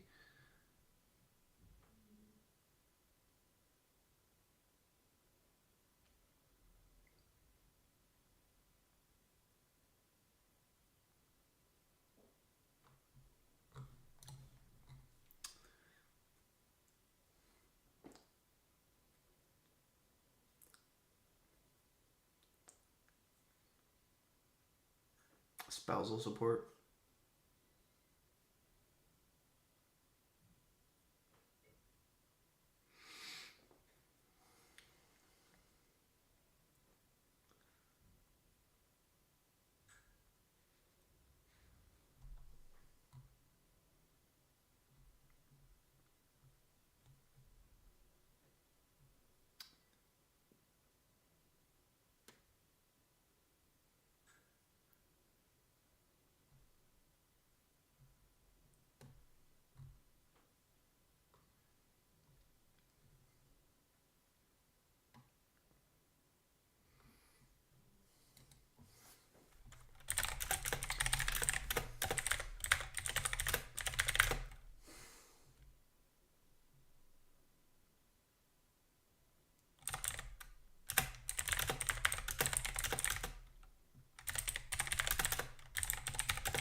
Nice, okay.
The fuck spousal?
Huh.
So they're gonna take my money basically no matter what.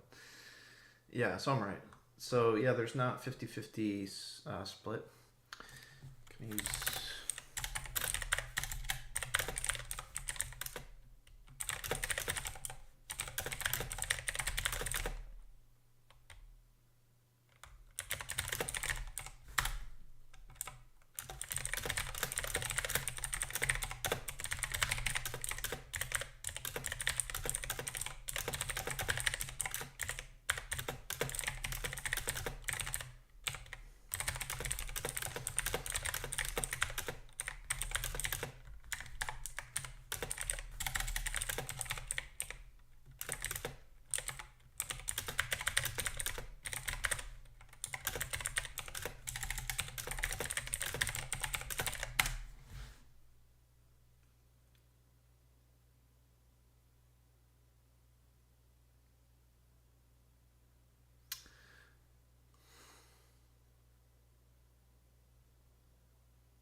It's ultimately a problem because if I'm financially responsible for someone who can just leave me whenever I want, that creates a contradiction.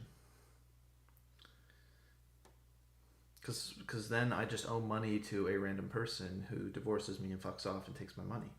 Like, I have no problem paying for a woman, but if she's going to cheat on me and then divorce me, even if we're common law, and get the kids 80% of the time, then I don't want to owe her shit.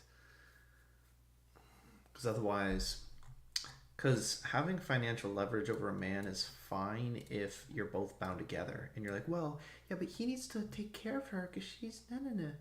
I get it if it's like, but it doesn't work if it also operates as an incentive to divorce. That's where it becomes a problem. It's like, I'm only engaged, like I'm basically committed financially to taking care of you no matter what, but you're not actually committed to stay with me. You can just cheat and then fuck off. So it's an unequal yoke. I'm basically committed to your financial well-being for the rest of my life. The courts will go, oh, well, she was financially dependent on you. Hand out $1,000 a month for the rest of my life, right? Maybe not for the rest of my life, but they're going to look at that and they go, oh, like even so the woman is not forced to be loyal to the man or stay with the man or commit to the man, but the man is eternally financially responsible for the woman. That's contradictory.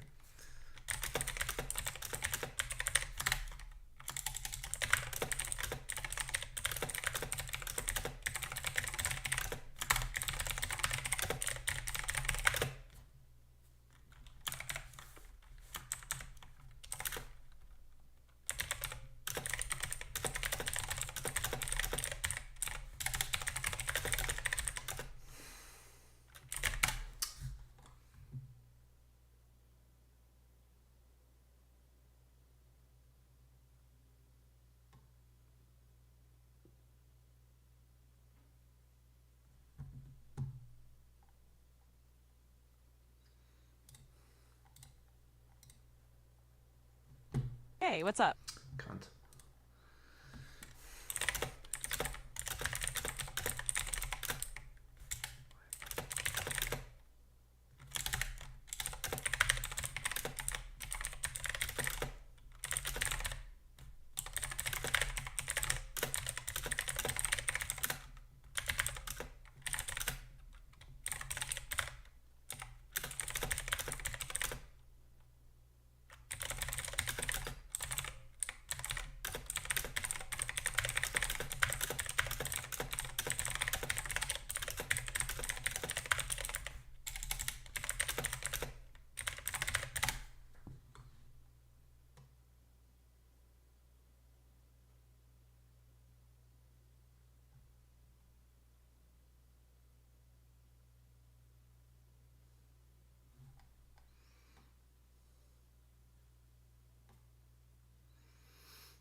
Right, no one is forced to stay, but financial consequences remain, which is always the man. So notice that statement. No one is forced to stay, aka the woman can leave you, but the financial consequences are still there. So the man's role of financial stability, that's always enforced. You divorce, well, you still got to pay for her because she sacrificed so much during those years. Like, here's the logic. Here's why it doesn't make sense. So you're saying that I am always, even post-divorce, I am still financially responsible to uphold my end of the commitment. Okay, but she's not, like, she can take the kids and she can divorce her loyalty and commitment as the woman, but she can also take the kids as well. We spent years together building a family with children, and she can take that away whenever she wants. She can take the kids and fuck off. She can get up and leave. Like, is the woman considered... Think of it this way. If the man is, during the marriage, the man's role is take care of her. The woman's role is the children, but also sex. So, like, if I'm still required to compensate for her financially post-divorce, is she required to compensate sexually? Basically, right? If the argument is, well, yeah, but she was relying on your money to survive, so you need to compensate because she invested so much emotional labor and blah blah blah, and now that the divorce has happened, she's losing out on all that money. She can't take care of herself. You need to step in and pay for all the emotional labor she did over the years. Well, okay, is she going to pay for all the financial labor I did over the years and suck my dick 3 times a week? Monday, Wednesdays, and Fridays? Like, is she? No. So we're not going to make the woman do any post-marriage, post-divorce commitment.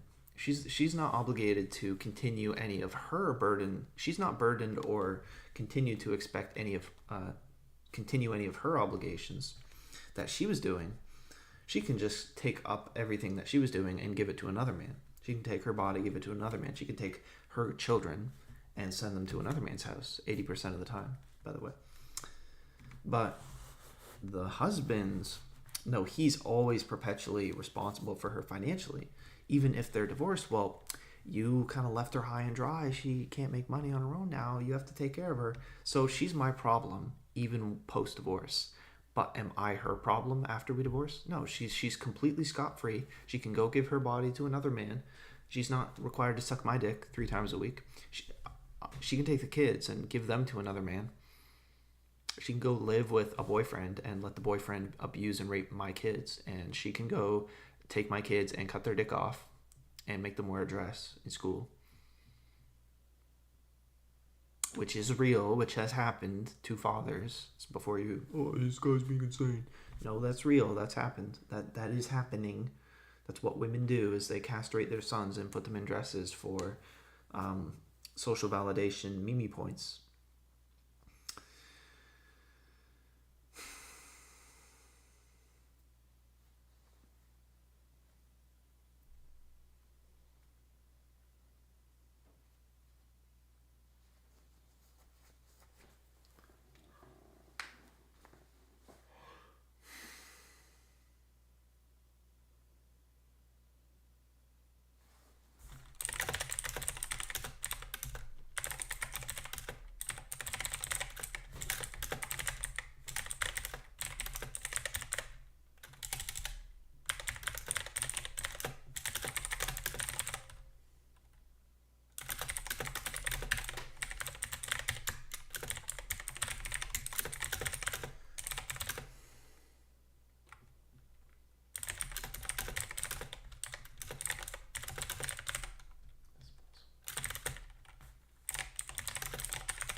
even without the 50-50 property split during a divorce or spousal support, it's still a scam because we always look at the fact that women are financially dependent on men during the marriage, and we look at that as like the poor woman sacrificed financial money-making opportunities to build her career, to look after kids. We look at that as though it's the woman sacrificing something.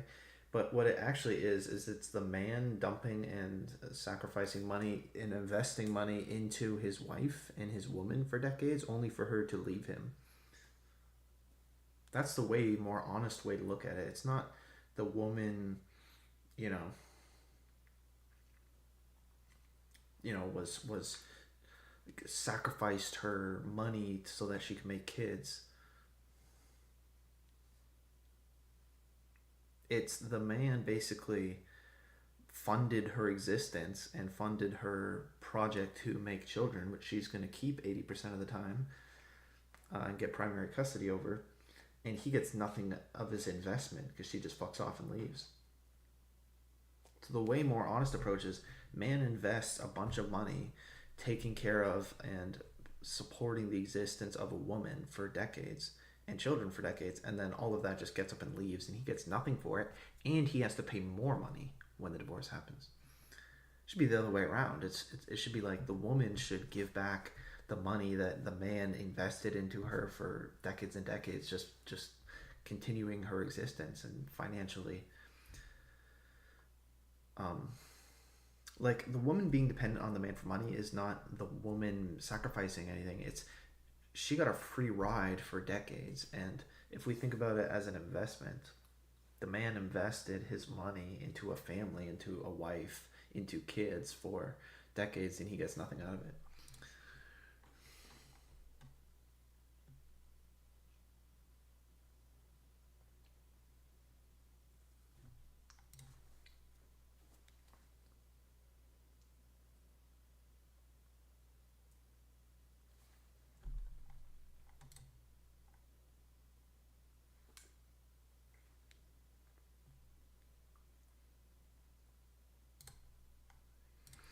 Shut up and reduce your responses too long.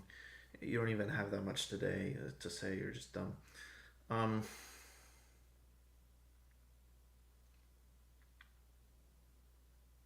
It is an investment because the man is investing money. So literally it's an investment. He's investing money into his wife and kids in hopes for some kind of return, whether that be emotional or gratitude or meaning. If I dump money into something long term, that's an investment, right? If I am investing and giving money to something in hopes that it will grow and produce something, that's a type of investment. Like if I invest water into a plant in the hopes that the plant will grow and maybe produce a potato or make a nice pretty flower, that's a type of investment. So it is an investment.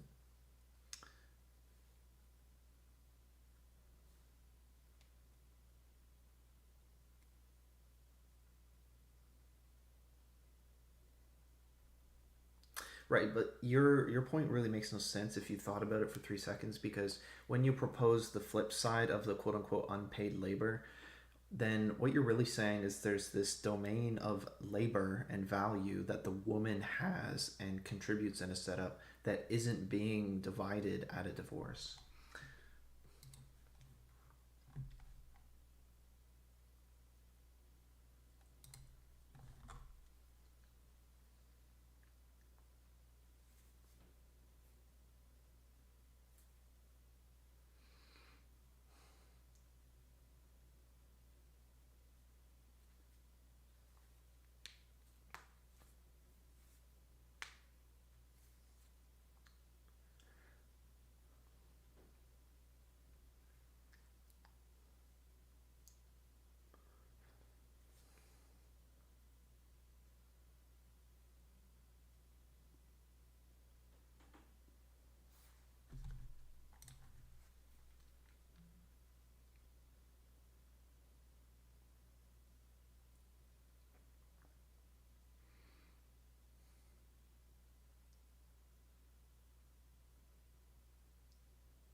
Right, I understand, but it's one-sided because what was the woman doing during that time when she paused her career? It had to be something of equal and opposite value that made it worth it for her not to work. And I'm saying that doesn't get split. All the emotional labor, all the emotional labor is not taxed, it's not priced, and it's not split at a divorce. So it's fundamentally one-sided.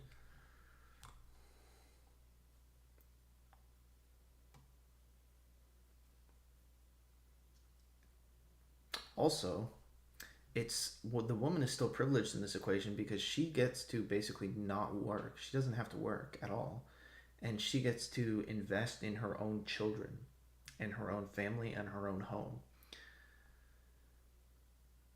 Like, the man is basically funding her passion project of having a family, having a home, and investing in her own offspring. Do you think when men go to work, they're investing in their own offspring, or are they giving money to some billionaire to make his stupid company go round, right?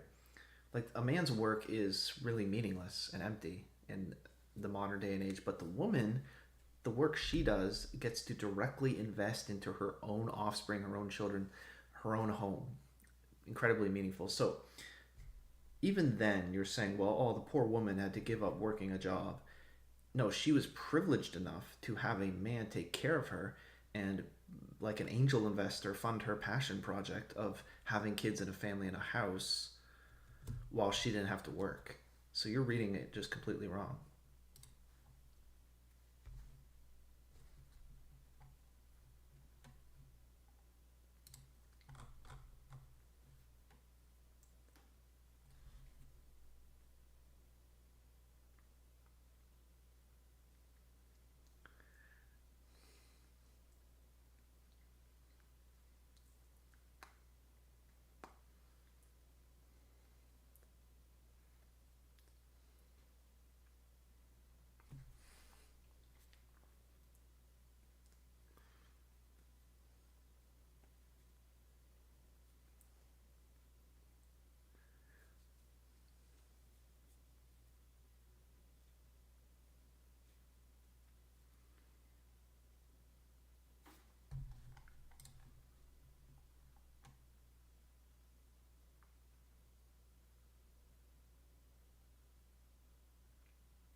First of all, I think most people are not like, oh, if I had 20 more years to work, I could have went up the corporate ladder. Like, I don't think people have those kinds of jobs where that super means a lot.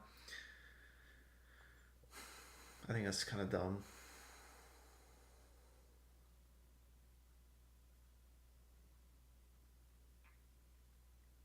Also, can't you just enter another marriage?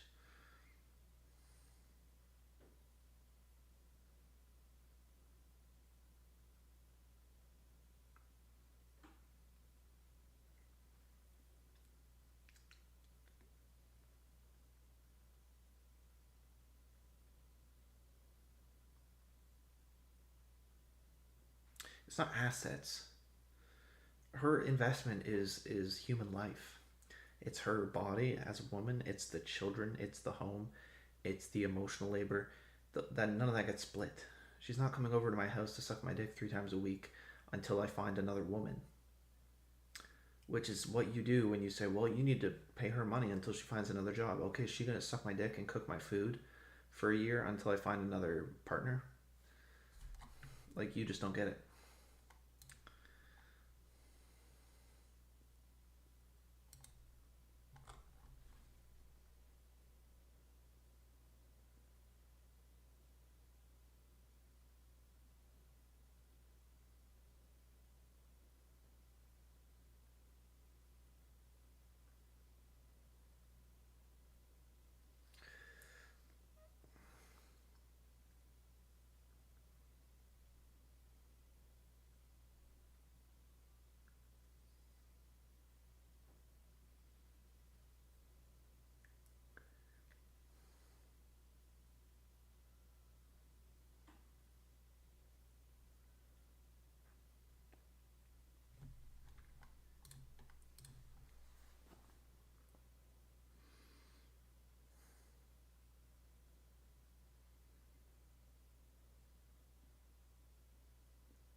Right, so it's imbalance. So because the man's thing can be quantified, I think it's more likely it's just they hate men. They want to fuck men over and take their money. Because a bunch of greedy Jewish lawyers, but whatever, you can say it's because it's standardized. Well, too bad. I mean, who cares? Like, if one thing can be accounted for, if one side of the contract can be upheld because it's legible, but you're not going to hold up the other side because it's illegible, well, then just fucking void the whole contract. You're not going to do half the contract that benefits one of the parties. It's dumb. So that's a dumb excuse. Well, it doesn't translate legally because the courts can't recognize these things. Right. Then maybe they shouldn't recognize it. They shouldn't be splitting anything. Just because something's purchasable doesn't mean you should. Just something's quantifiable doesn't mean you should be taking it or splitting it.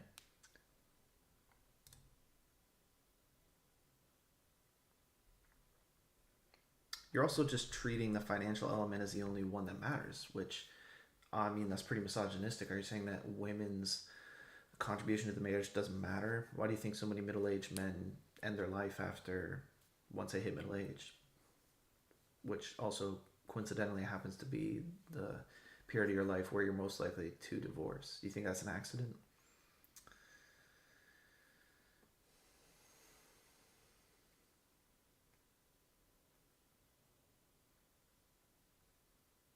So you're saying, well, the money's really important because the woman needs that. Well, what you're saying then is that women really shouldn't be breaking up with their husbands because the money's really important. And the work that men do, providing money, is really important. And the women need that. So maybe that's more of an argument as to why divorce shouldn't exist.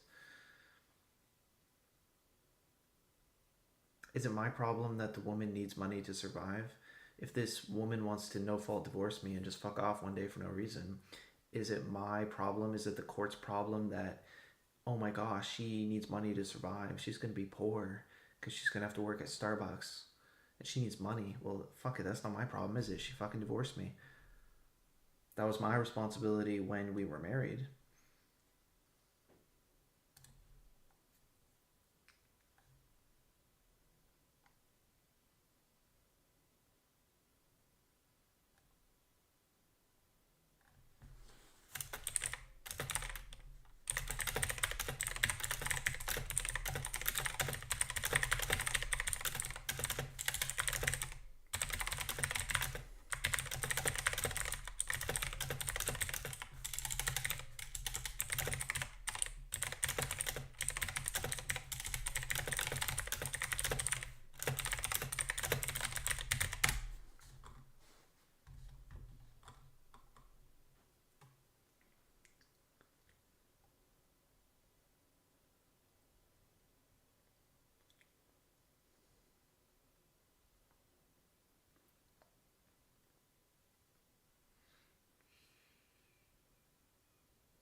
Right, like if you're saying that, well, the woman, she's financially dependent on the man, and when they divorce, she's not going to have any money to survive.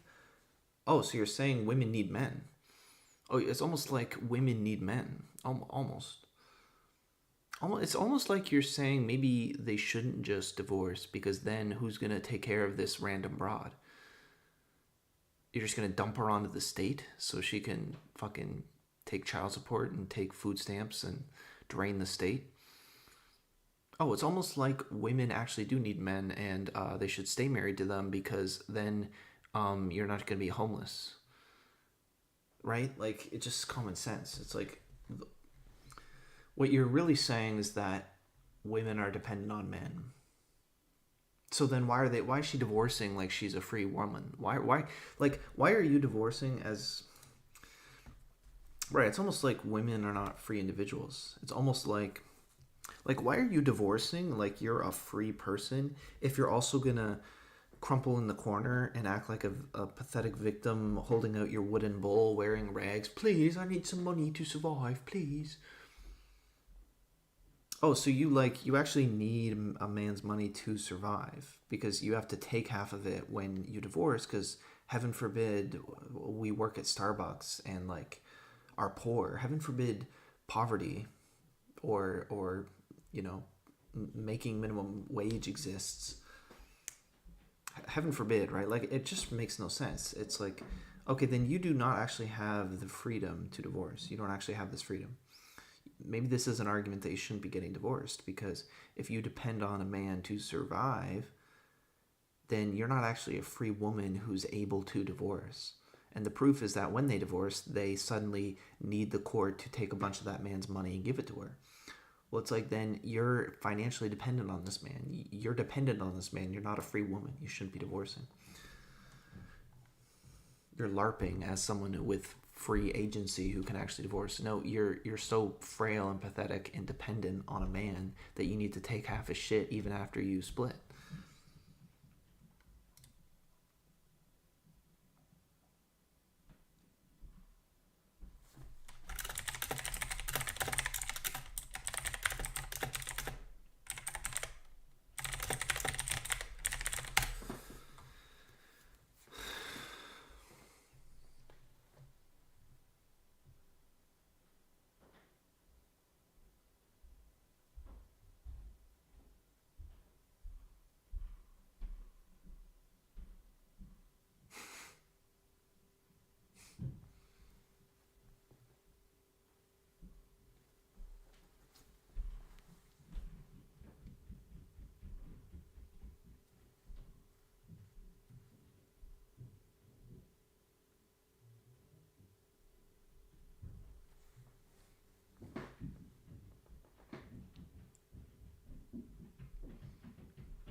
But okay, so you're not listening.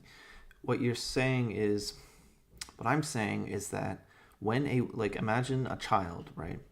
A child wants to leave his parents. He's like, you know what, mommy and daddy, fuck you, I'm gonna go live in the woods. But then the child says, I can't survive in the woods, so I actually need mommy and daddy to give me a bunch of survival gear and make me food and bring it out and make muffins and bring it out to the woods because I can't actually survive on my own. I've been depending on mommy and daddy for so long that, well, I need them to actually. It's like, okay, then you can't actually leave the woods because you require this system of dependency that transfers support from the party that you're apparently leaving and you're now dependent from. But you're not independent because there's a system of dependency in place in the law. Because what, you're too pathetic to make your own money?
But it's not because the woman, it's equivalent because both are independent, both are dependent financially on the man. So that's the part that matters.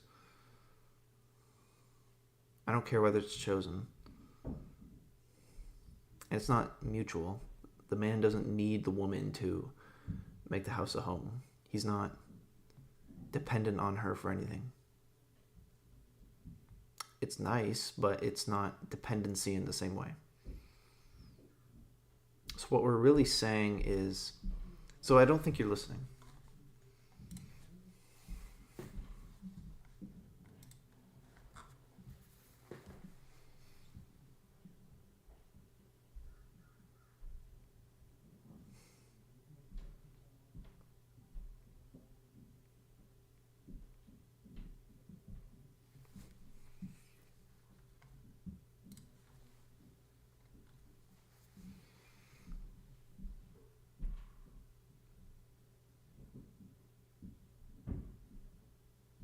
It's not dependency though, so you're not listening.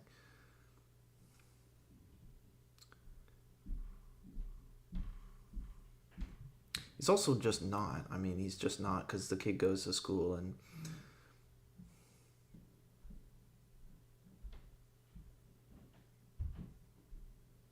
I wasn't even talking about kids, so you're bringing kids into the equation.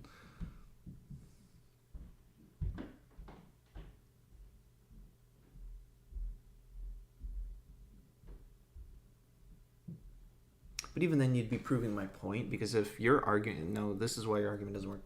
Like, this is why I always win, because if you're saying, well, oh, there's all this domestic labor and childcare that the man depends on, he really depends on this, okay, then we should split that when she suddenly rips that away, no? Because I thought he was dependent on it. So this is the box you've put yourself in, because you're arguing this stupid position. You refuse to listen to what I'm saying. How about you restate my objection as to why this system makes no sense, like why women don't actually have independence and shouldn't be getting divorced.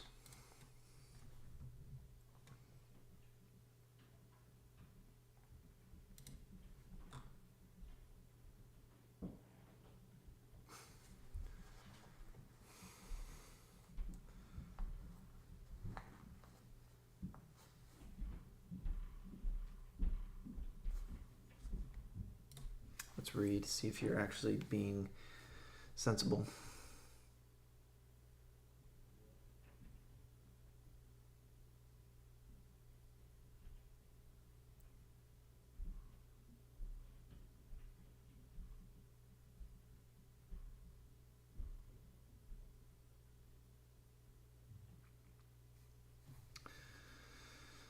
You got it like half right.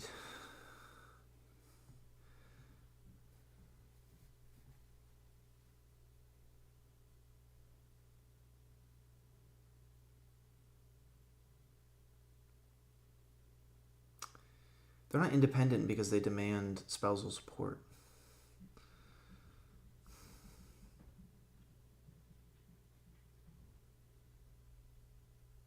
How can you say that, well, I'm going to leave you now, we're completely split our separate ways, I'm my own person, but then also be like, well, I need your money because I can't survive without your money. Okay, so if you can't survive without my money, then why are you trying to leave?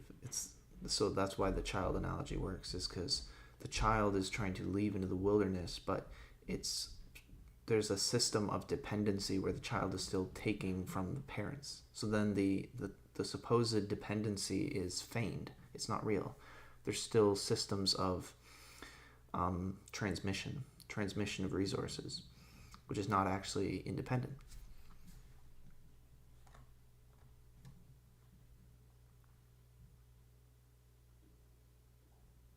I'm also just not reading like the bottom 70% of your responses, by the way, so if you want to adjust to that.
Yeah, exactly. So if the woman is dependent on the man for money, then how can you actually divorce? I mean, unless you can. If you can go make your own money, by all means, you're an independent boss babe, single mom woman. Go the fuck ahead. But it's doublespeak to say, we're through, we're done, I'm gone. This is just like two people walking away from each other. I don't know you anymore. But then to be taking my money, it's like, well, it's the child, the analogy of the child just throwing the middle finger to his mom and dad while like his mom's bringing muffins to him in the treehouse. It's like, yeah, like let's look at it this way. Do you think a child can actually just divorce from his parents? Do you think that's sensible? Do you think if we had a law, a legal framework in the modern society where children could simply constitute a document of like, fuck you mom and dad, no fault, fuck you mom and dad, the legal document? Should be an amazing name for a document. And then they could just at 2 years old be completely independent from their parents. Do you think that idea makes sense? Or do you think, like, if we tried to do that, then the courts would have to come in and be like, well, the kid needs to survive and somebody's got to pay for this kid or else it's going to die out in the woods, so we have to siphon money from somewhere, the parents or the state, but probably the parents. And it's like, okay, so is the kid really, so is that real then, right?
What do you mean dependency is situational?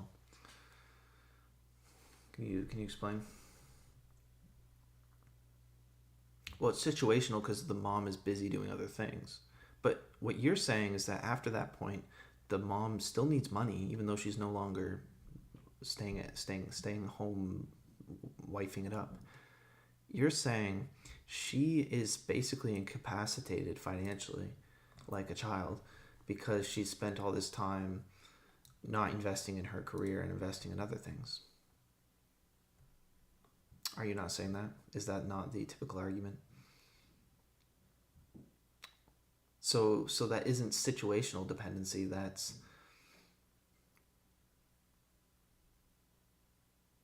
a personal incapacity. You're incapable of taking care of yourself as is. It's exactly like the child. Until the child levels up, he's not dependent, or he's not self-sufficient.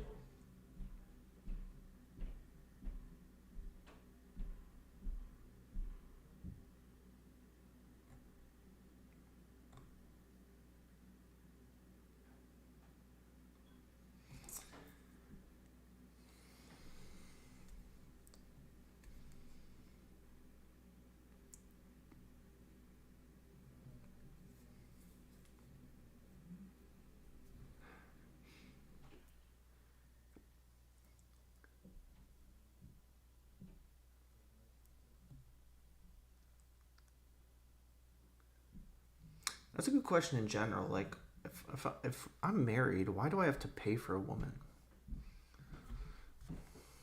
Like Like, let's say I got married tomorrow.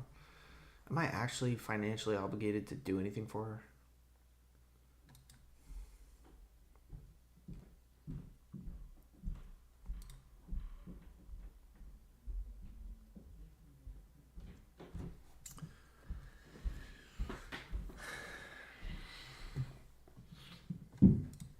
Like, could I get married and just not do anything?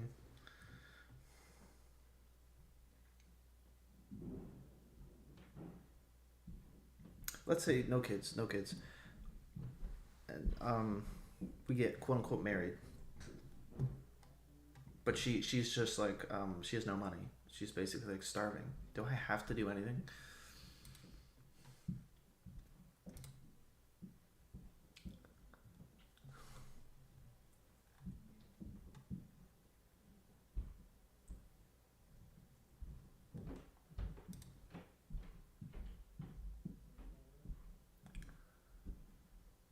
Oh, does she have to? So, what if it was vice versa?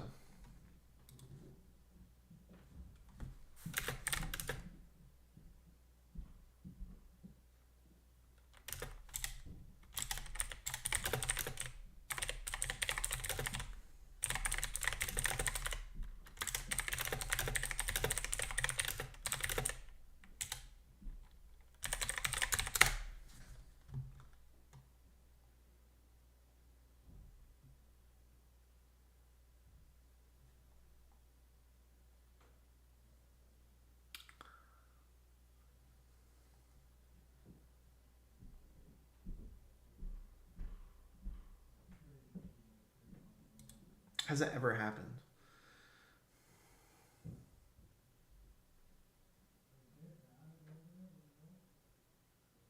But isn't that interesting? So we have all these laws around, you have to financially take care of this person. Does she have to suck my dick? Well, like, what is the woman obligated to do in a marriage or post-marriage? Anything? Anything at all?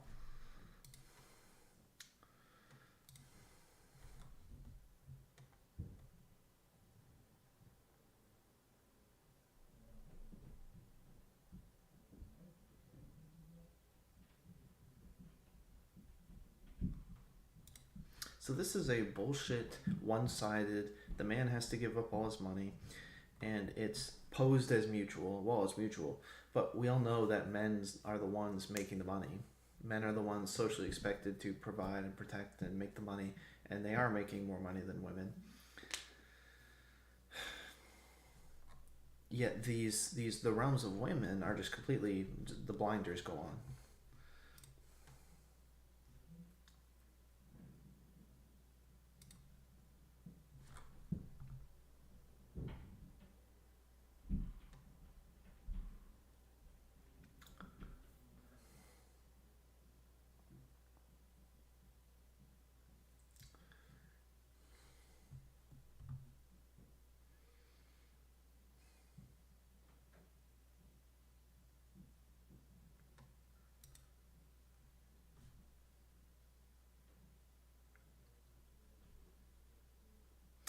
Yeah, I know it poses as gender neutral, but in effect, men are going to be the suckers in this engagement because it's only the financial domain, and men are going to be financially responsible in most of these cases. They're going to default to expecting the man to pay a bunch of money.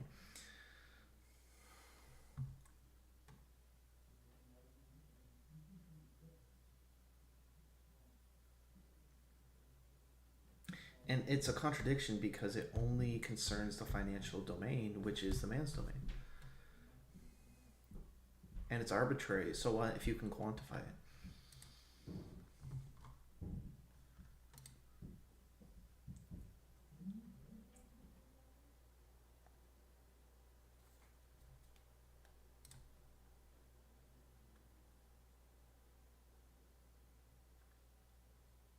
But it's arbitrary.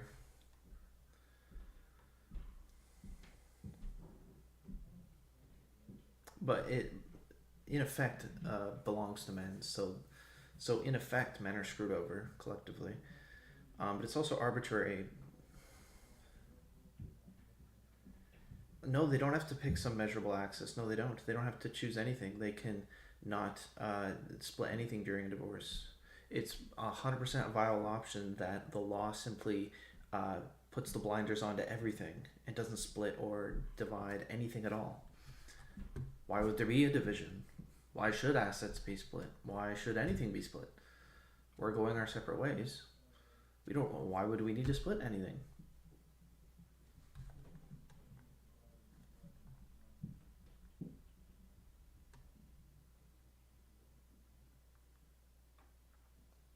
Well, I get like property, because property has to be under someone's name. So property, yeah, that becomes messy. But spousal support, like, let's just forget the splitting property because that's messy.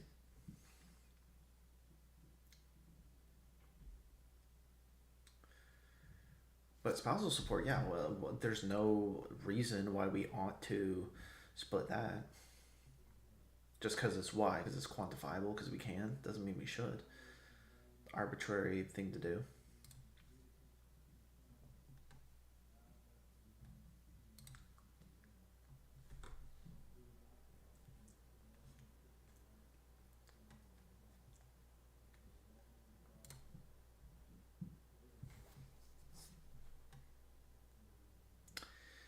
But the emphasis on the economic part is arbitrary.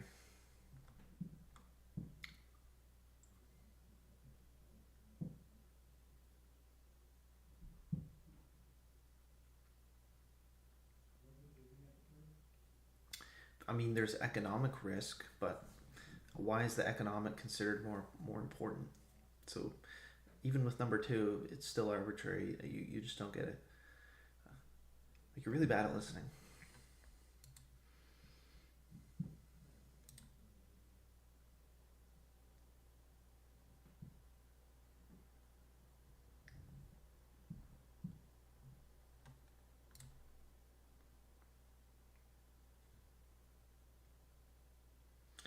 But that's still arbitrary. Just because you can handle it doesn't mean that you should.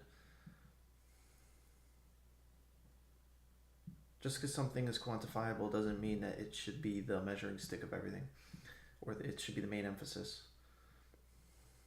I can quantify like frequencies of notes in music. Does that mean the main point, the main essence of music is audio frequencies? No.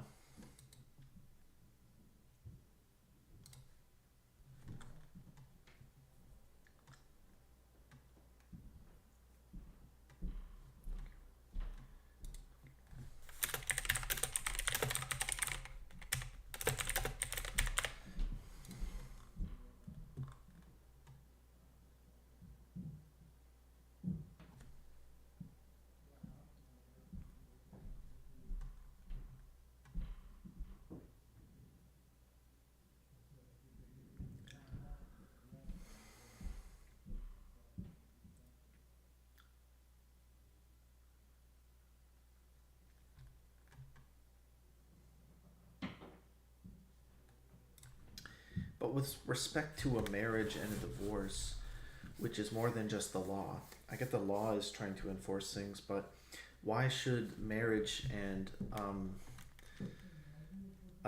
divorce even fall under the law? Why should that even be considered economically binding?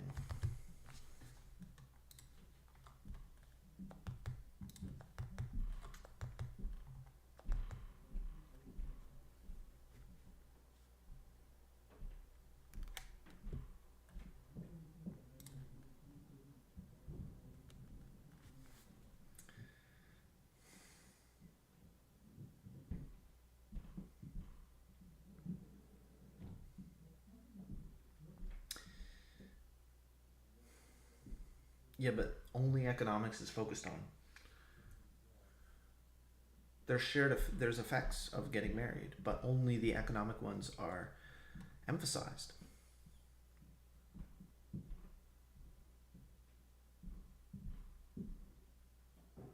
So are we going to take it wholesale, or maybe not? Maybe so. Either we got to take it wholesale, or we ought to completely ignore it, because that's the only consistent approach that isn't skewing things in favor of one party, and it's favoring women, because women benefit from the financials being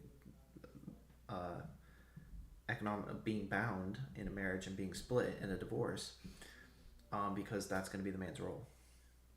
Whether it states that or not, that is going to be the man's role, just how it plays out.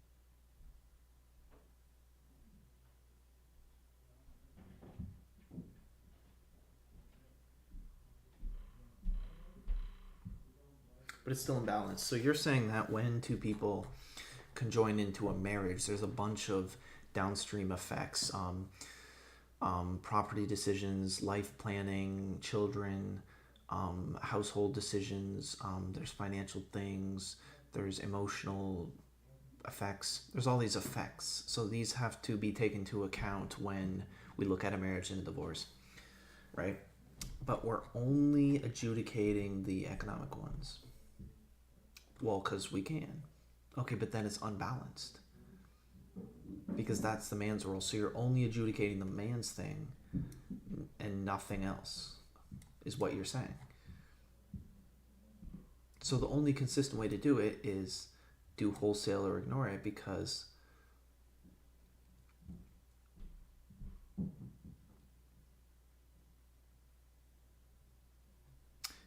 I mean, you could reduce marriage to a limited legal economic partnership, except then I can't get married in any way that isn't merely making me a economic dependent or economic a slave to a woman, which is not what marriage is.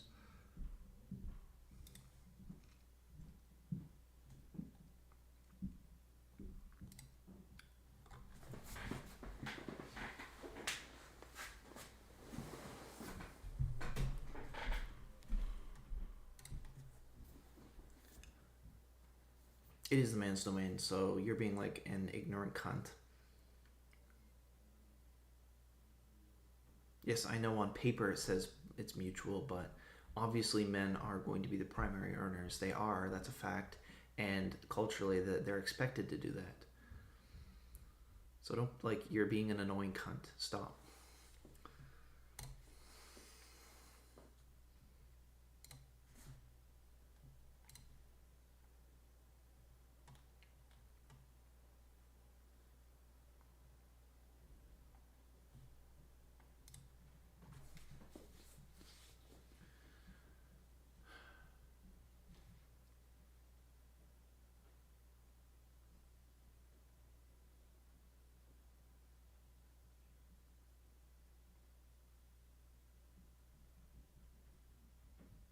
But limiting the obligations to what can be adjudicated creates the asymmetry. And I'm saying it's asymmetrical.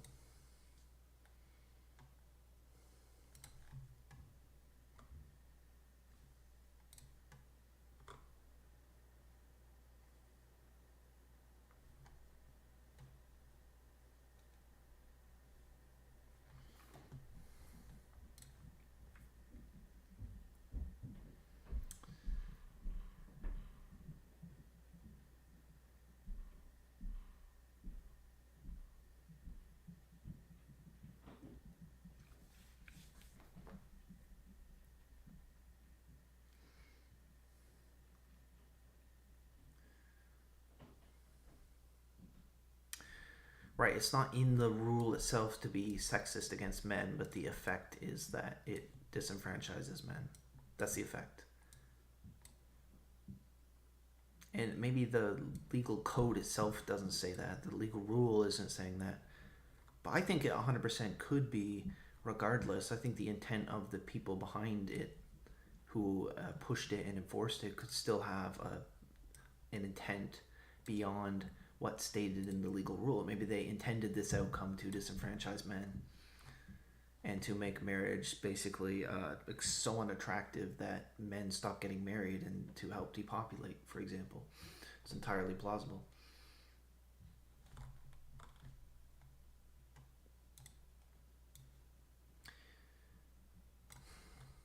Which you're so dumb, I'm gonna have to explain it. I'm not saying that that's the case, but you're assigning a what? You're assigning a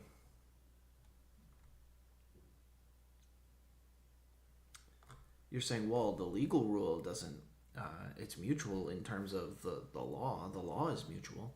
So you're assigning it this you're giving this benefit of the doubt, innocuousness. This it didn't mean to offend anybody. It wasn't trying to. Yeah, but the lawmakers, maybe they wrote it that way, knowing more than what they actually wrote into the law with a certain intent. So you can't actually say that this is not systemically or structurally biased against men, even if it's by accident. The law itself, in its own words, might be accidental, but that the law could be still weaponized against men. Which, the fact of the matter is, it's asymmetrical.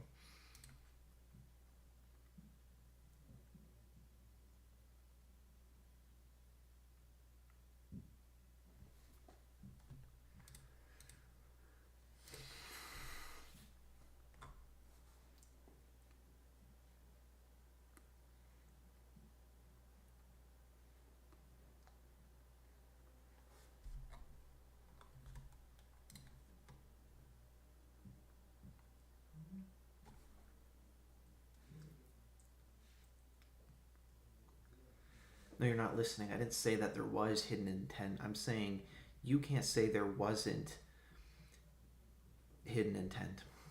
I'm saying you can't give this law the benefit of the doubt that you're trying to say that, well, it's written in a mutual or neutral way, so therefore it's not malicious.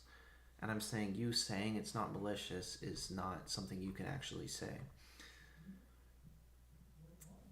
What we can say is that it's biased. I also think that the people who write this law know that men are going to be the primary providers. They know that's what the culture is. They know that as the effect. So the lawmakers, in my opinion, know better if you're using common sense. And so if we're not, so I think assuming ignorance on behalf of the lawmakers is dumb.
Well, we have lawmakers that are writing laws for divorce that, but you already admitted my point. You admitted my point at one. Effect is asymmetric. That was my whole point. Marriage is asymmetric. It benefits women at the expense of men. It's asymmetrical. It favors women, and it screws men over financially without, offering men anything in return. Which was my whole point. So now we can talk about, is there intent behind it? I think there is, because otherwise you have to say that the lawmakers are just ignorant and stupid. So what's more likely, that they are financially raping men and taking advantage of men with these predatory laws, predatory divorce laws, or they're stupid and just didn't know that the benignness of the law would have created this kind of asymmetry. I think that's just dumb.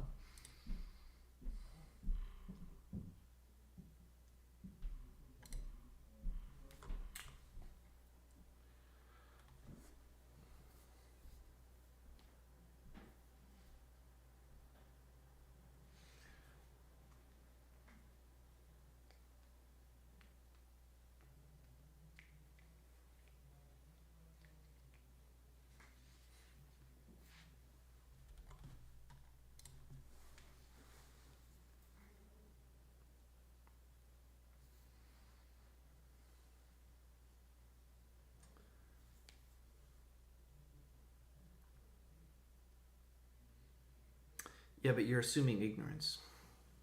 You're assuming that the lawmaker didn't follow your super obvious syllogism. That's the problem. Because you made the law splits shared economic life. One partner more often earn more cash income, therefore that partner more often pays. So you're just so obviously that syllogism they're gonna know. And if they know, then they know what they're doing. So therefore it's predatory.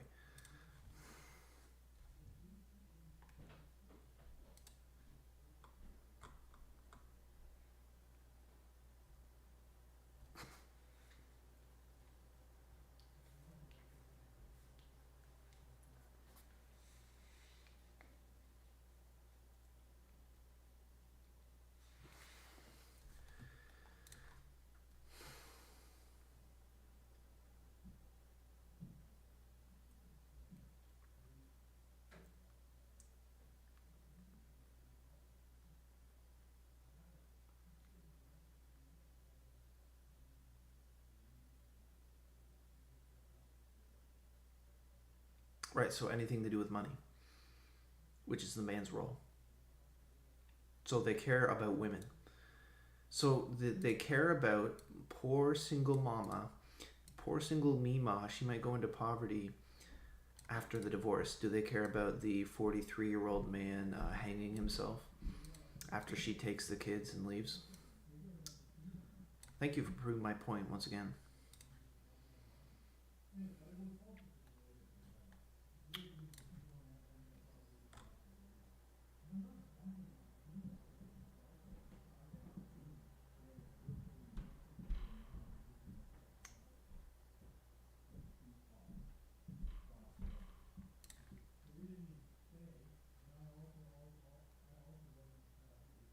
Well, you just proved it. You talked about all things that affect women. You didn't talk about a single thing that lawmakers might be concerned with that affects men. Yeah, there's children. But if you really cared about kids, you would look at the stats and realize that single mother households are cancer. And if we really cared about kids, we would not be putting them into single mom homes with abusive boyfriends who like to diddle kids. If you look at the National Incident Study, right? So, and what they don't know that? The lawmakers don't know that? Sure.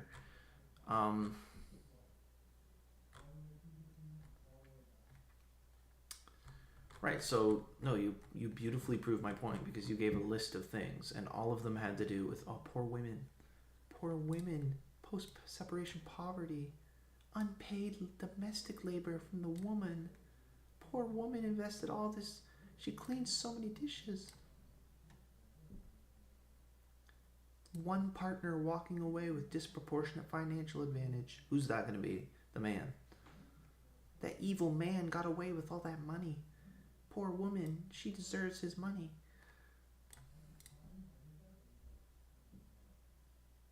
Also, think of the children that would not mean give more money to women. And then what was the last one? Okay.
Dude, like, I don't know, you're just dumb. Like, what are you saying? You're saying they're not women-only concerns. But historically, they correlated with mothers more often becoming, dude, like, kill yourself.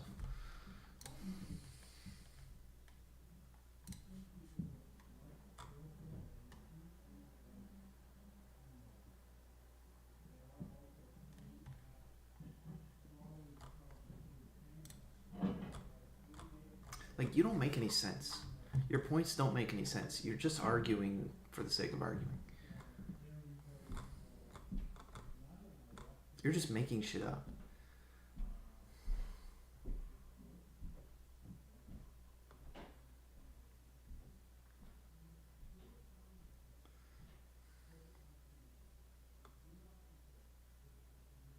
When did I say that lawmakers only ever consider women's outcomes? I never said that.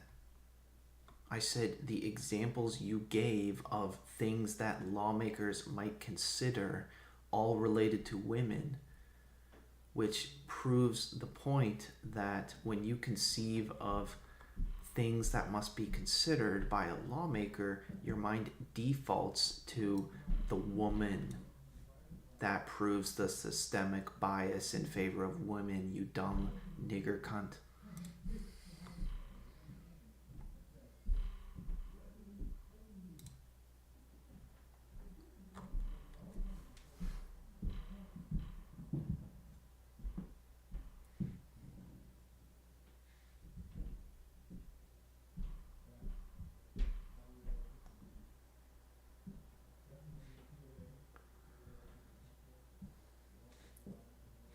Oh my fuck.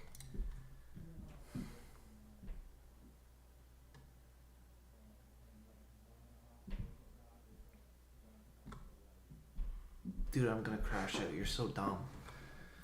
Dude, you're just like, you're nothing. Like, what is this? What is this slop on my screen? Get out of here.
But then I said you admitted it because you admitted that the effect was asymmetrical, and then you started yapping. And I'm like, why did you start yapping? I don't think you even know. I don't think you're actually aware of why you just start saying shit. I don't think you know why. I think you're just it's an impulse. You're compelled to do it.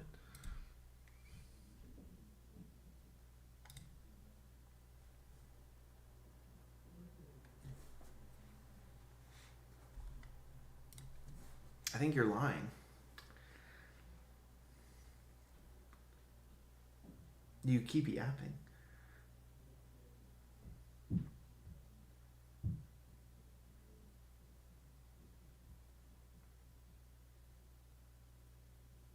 No, you just keep yapping, dude. Like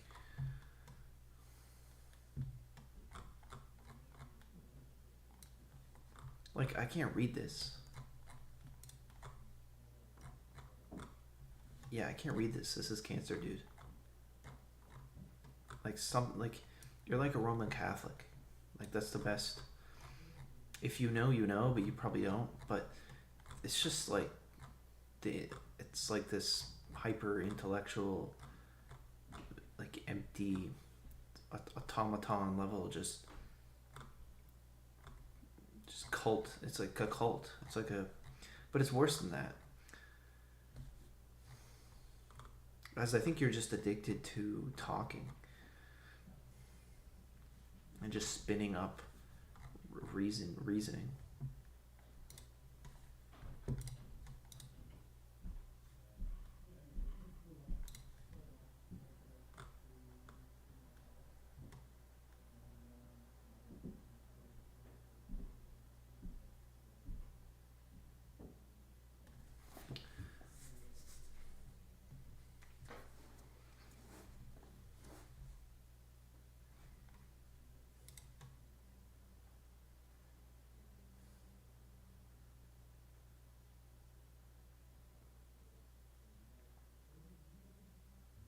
I wasn't even arguing it was proof of intent. I had already, my whole point was that the marriage is asymmetrical. That was my whole point. That was my original point done. I was then going to go into, do I think there's probably bias? I would say yes. But that was separate. That was a separate point. So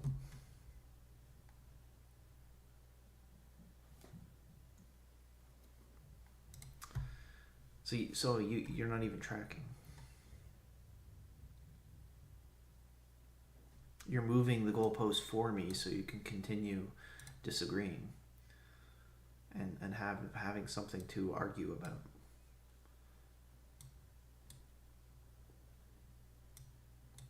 Like, dude, you're addicted to yapping. I'm telling you.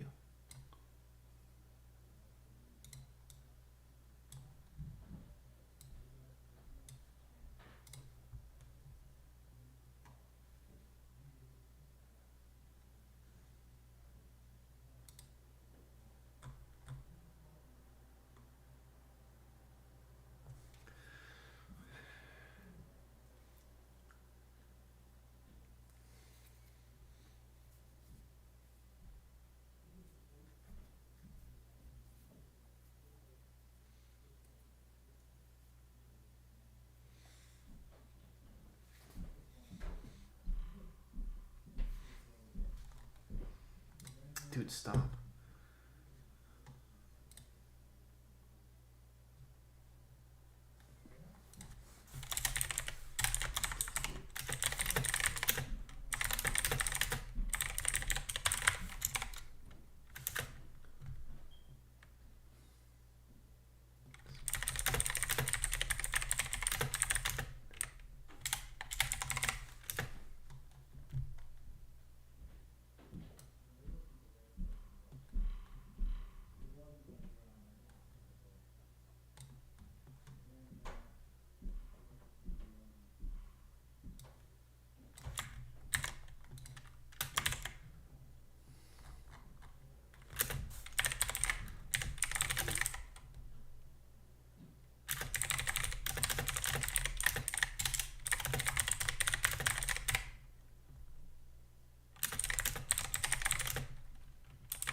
Dude, I don't care about the divorce anymore.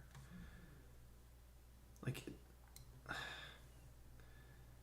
don't you think the fact that you haven't realized that I don't care about the divorce argument anymore? Haven't you figured that out?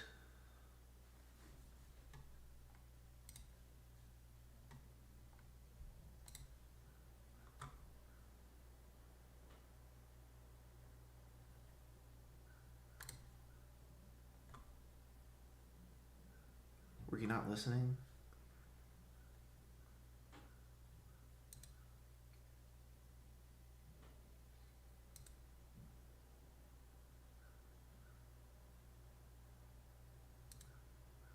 I was talking about you. I was talking about...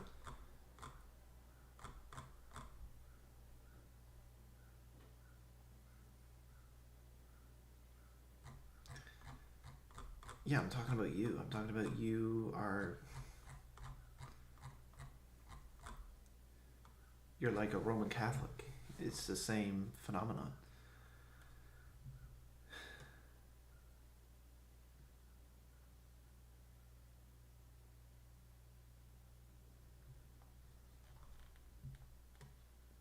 Like, and don't you think the fact that, don't you think the fact you didn't notice what I was saying, or like where I was mentally in the conversation, that you were still on the like divorce thing, where I'm not really like, you kept wanting to go back to that. I mean, like, if you had a little self-awareness when you say like, isn't this evidence of someone who maybe just keeps yapping?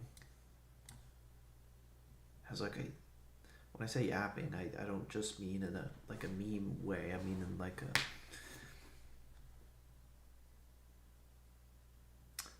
they aren't, like, you're just kind of an automaton.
But can you see this? Can you see the structure? Like, analyze the structure of this response.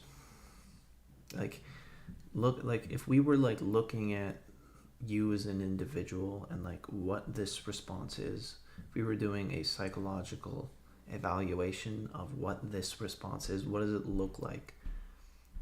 Like, if you were trying to like be honest and you thought someone had a problem and you brought it up to them, and then they respond with this, what do you think? What does this look like? What is the intent, or what are the moves being made beyond the substance itself? Like, if you took away all the content, what is here?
This is so annoying.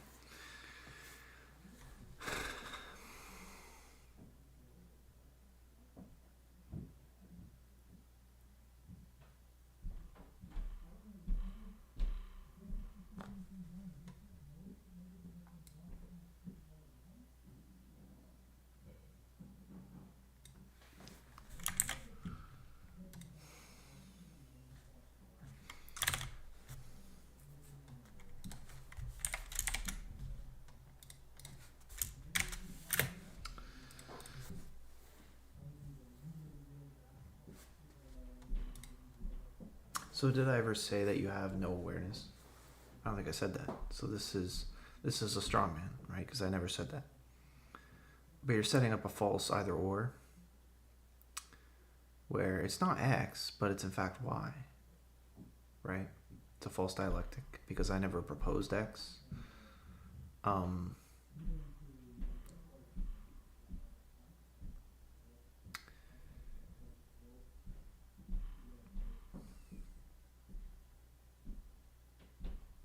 And can we admit that when you say, I don't intentionally privilege conversational intent shifts unless they're very explicit, can you admit that that makes no sense?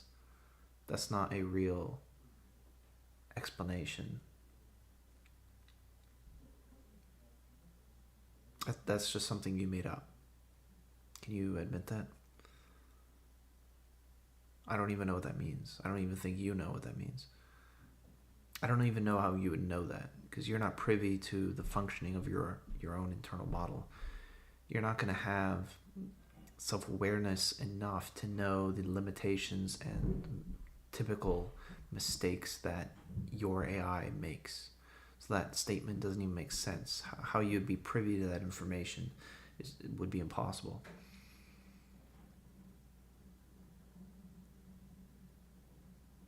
That's not a thing, right?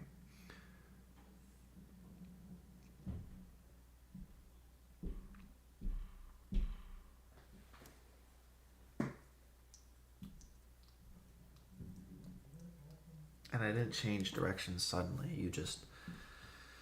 So it wasn't an abrupt change, so that's false. I mean, it was kind of meta, but I don't see why something being meta would be difficult for you. That isn't.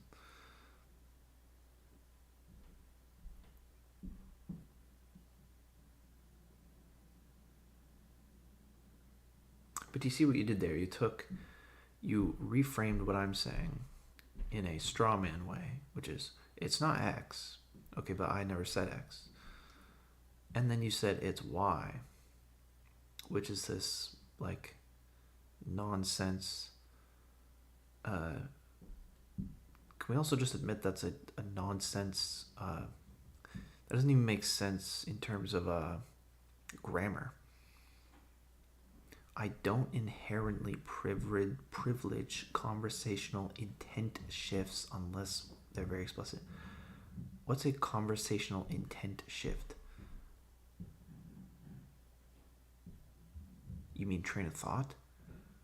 You mean the direction the conversation's going? So you can't track the direction of the conversation. That's what you just said.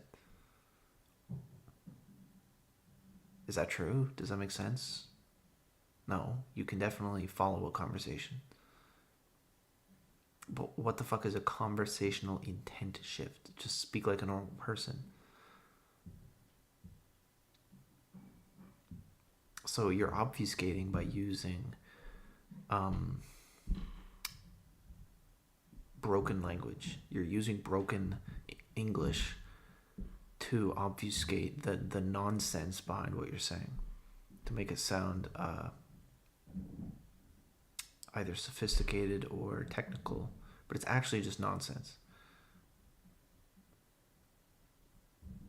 And if we're being even more meta, which apparently you can't do, but I think you can, is why do you always do that? You always need to disagree, and the format you immediately jump to disagree is, it's not X but Y. That's a recurring move that you always make, where you go, it's not that X, but it's in fact Y, where X is always some straw man of some combination of words that I never said or some move I didn't make. And then Y is some ambiguous thing that is not explained because it's condensed into a bullet point.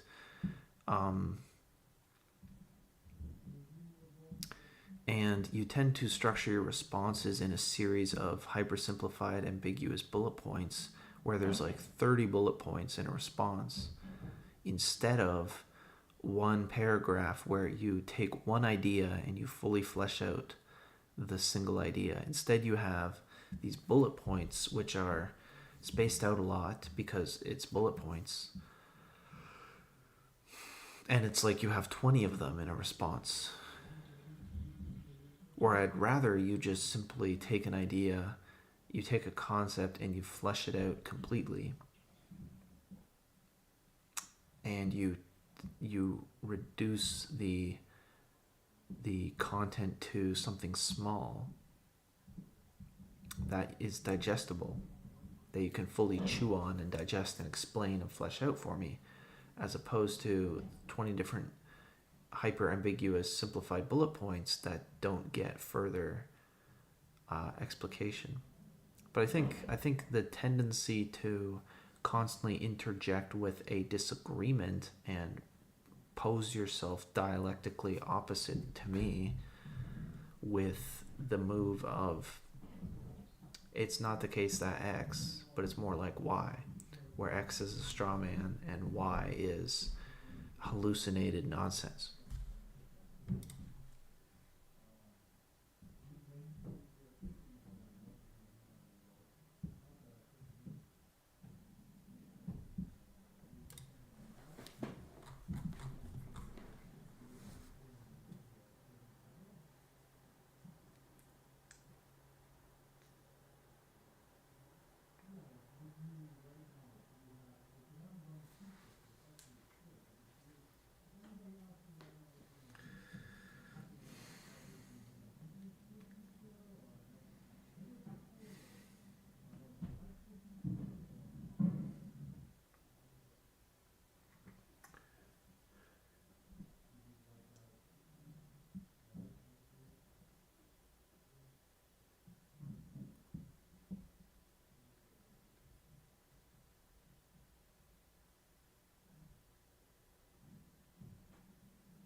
It's annoying. This is kind of like a spooky thing. By the way, I want everybody to know I did not have a wedding.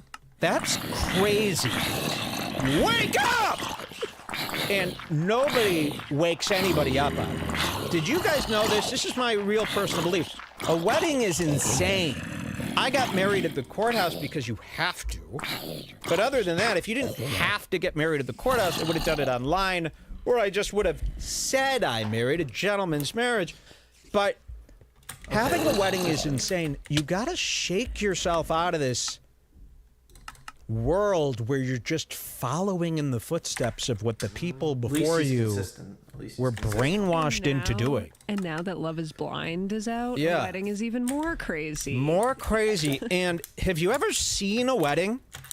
Do you really want to be on stage in front of all your friends and family, weeping and discussing kissing in front of I don't know how somebody could do it. I can't even attend at least a he's wedding. consistent. That's how cringe it is.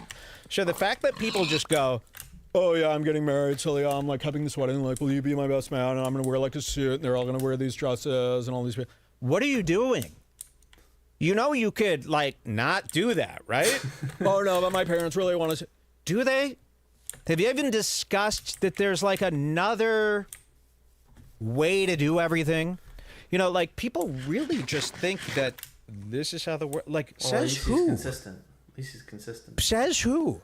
You know, you don't gotta have a kid. You don't gotta have a wedding. You don't gotta do all this fucking cringe ass shit if it's not like totally you. I can never imagine. I mean, standing up there like a fucking faggot, weeping and exchanging vowels. You know, we got married in the courthouse, and I had this very beautiful black woman named Woman Jemima Judge. She was an old black lady judge. We couldn't stop fucking cracking up, and she goes, "Would you like to exchange your vows?" I go, "No, thank you. Can we fucking hurry this up? We don't like being in courthouses," which is also cringe to be at court. Even in the basement of the court. So I really, guys. She was like actually blown away. She was blown away. Guys, like we were wearing Adidas. We were both wearing Adidas. She was going, okay, now take out your rings. And Mike's like, no, we don't have rings. We don't No, have no, rings. No. There's He was no like, rings. I'm not wearing a ring. And it's just shake yourself out of this stuff. You've been brainwashed into all these weird traditions that you don't even enjoy. And you're always doing it. The always excuses. Well, my grandma really. She won't. You guys are so afraid of your parents and your grandparents. It's so retarded. Are they rich? Are they smart? The answer is no. You guys give so much respect to these dummy grandparents and parents of yours. What if your grandparents are rich? Then can you have a wedding? Yes. If your grandparents, if your parents can't afford $1 million wedding, do not have one. It's gonna look bad. It's gonna look junky. You're all wearing these, what I call silk suits. Okay? I've never seen anybody look worse than when they were at a wedding. All wedding venues look bad. Everything about a wedding is probably the worst thing. I mean, he's right. Yeah, he's actually right. So he's one of the consistent atheists. If you think it's all just mystical goop nonsense, then yeah, you shouldn't even get married. You shouldn't even have a wedding. So he's actually followed it through consistently. But I hope he would also say to the Christians, I would say to him, I'd be like, well, if you think, if you were religious and you thought this sacrament was real and you really thought it was a covenant before God and that was your belief, wouldn't you think that a system where the wife can just no-fault divorce you and leave you is wrong? Wouldn't that be wrong from your perspective? Right. So why do we actually have no-fault divorce? Because you would say the people who don't think it's real shouldn't even be getting married anyway. So the people who are married, there shouldn't be the option of no-fault divorce for them, right? Because why would you be getting married if you don't actually think it's real? And if you think it's real, then there shouldn't be no-fault divorce because that's not allowed within the constraints of that system, right? In the world, I mean, the father-daughter dance? I've said it a million times. And, I used to actually film weddings when I got out of film school. I needed a gig that involved a camera. That's probably why you hate them so much. No, it is not. No, that's wouldn't. legitimate. No, I understand. That seems like an easy thing to say. But when no. I used to work at this catering company, I used to bartend weddings, and man, were they cheap. Yeah, there's that. But my biggest thing is, and this is what I ask of all of you. Are you actually comfortable standing in front of a large group of people like they do at a wedding? If the answer is no, do not do the wedding. You're in control of your own life here. Nobody's going to be mad at you. Nobody's going to be mad. You have so much fear of your great, wonderful parents. They're not great. They're garbage. Really, they are. They're lowlifes. I can't even believe people visit their families. I can't believe people even want to have dinner with them. It's so cringe. Unless your parents are really funny or dress well. Have you ever seen how your parents dress? How could you stand it? I remember my parents at our wedding, the clothes they were wearing. Or when they met up, we had both our parents come to Chicago to have a dinner. And the clothes that they were all wearing were so fucking cringe. I'm like, I can't be around this. Like, I'm not going out to dinner unless you all have good clothes. You should have seen my dad's shoes that he was wearing. I mean, they could have been $22 from Target or something. I go, what the fuck are you wearing? What the fuck are you wearing? His pants are like all baggy. So, please, you gotta, again, I'm going to use this term again. Embarrassed you'd be. Shake yourself out of this tradition. You don't need to celebrate Easter with them. Yeah, consistent. Christmas isn't the end of the world. You don't have to stop everything for these things. You could make your own traditions. You could make your own life. Nobody knows what they're doing. So don't listen to them. Please, I beg of you. Because you're going to end up like Stephen S. Crowder here. He's consistent. You This is what tradition gets you. This is what following these psychotic ceremonies. You'll end up here. And has a couple who had a courthouse wedding ever gotten divorced? I don't think so. Never. I haven't gotten divorced yet. I wouldn't even do the divorce. That's too cringe. I'd go, see ya! Where do you want to be ya? You think I'm going to go through a divorce? I mean, I can't tell you. I don't do any of this stuff that people do. Any of it. Nothing. I don't do anything I don't want to do ever. And if I ever have to do anything I don't want to do, I scream and complain about it and whine all day for months. If you dread something, do not do it. I know you've been given the opposite That's crazy. advice your whole life. You gotta do things you don't. Do not do anything you don't want to do ever. It's cringe. What if your wedding looks like Courtney and Travis's wedding? Then can you do it? No. That was a terrible wedding. Did you see Travis and Courtney's wedding? It was an Hulu special. It was terrible. Nobody was having a good time. These weddings are bunk. Tell everybody you give me the money or you shut the fuck up. That's all that they should be doing. And by the way, nobody gave us a dime for our marriage. Nobody, because we didn't have a wedding. We didn't get $1 from anybody. You don't get gifts. We didn't get one fucking gift getting married because we didn't have a wedding. People only give you the gift if you have the wedding. That's the truth. So anybody that didn't give me a gift on our wedding, I have written off for life. I will never, ever participate in any sham, nonsense, holiday or any of that stuff. And I'm telling you, as a person who has been practicing this way of life for a very long time, there is no downside to it. That's what I'm telling you. It's like leaving Twitter. Everybody thinks if you're not on Twitter, oh no, your life is over. It's not. There is no downside to not participating in this horrendous nonsense. Okay, here's Crowder. And look at the hell he's in. Let's listen to this. Period. So for well over a year, in the best interest as well as physical safety of my children, we've decided to keep this issue private. Children are like Sam Tripoli's kids. They're not even developed. They got no brain. They're two twins. First of all, twins got nothing going on upstairs except for romance, ancestral romance, and nonsense. If you were born a twin, end your life or have your twin end its life, because That is a creepy Have your setup. twin ends. A twin is not a normal person. A twin is worse than an immigrant. Yes. So basically, Crowder has 2 immigrant kids. 2 twins! I hate a twin. A twin is a psycho. Why? What is a twin up to? They share a room. Is there ever been a twin that got their own room? I doubt it.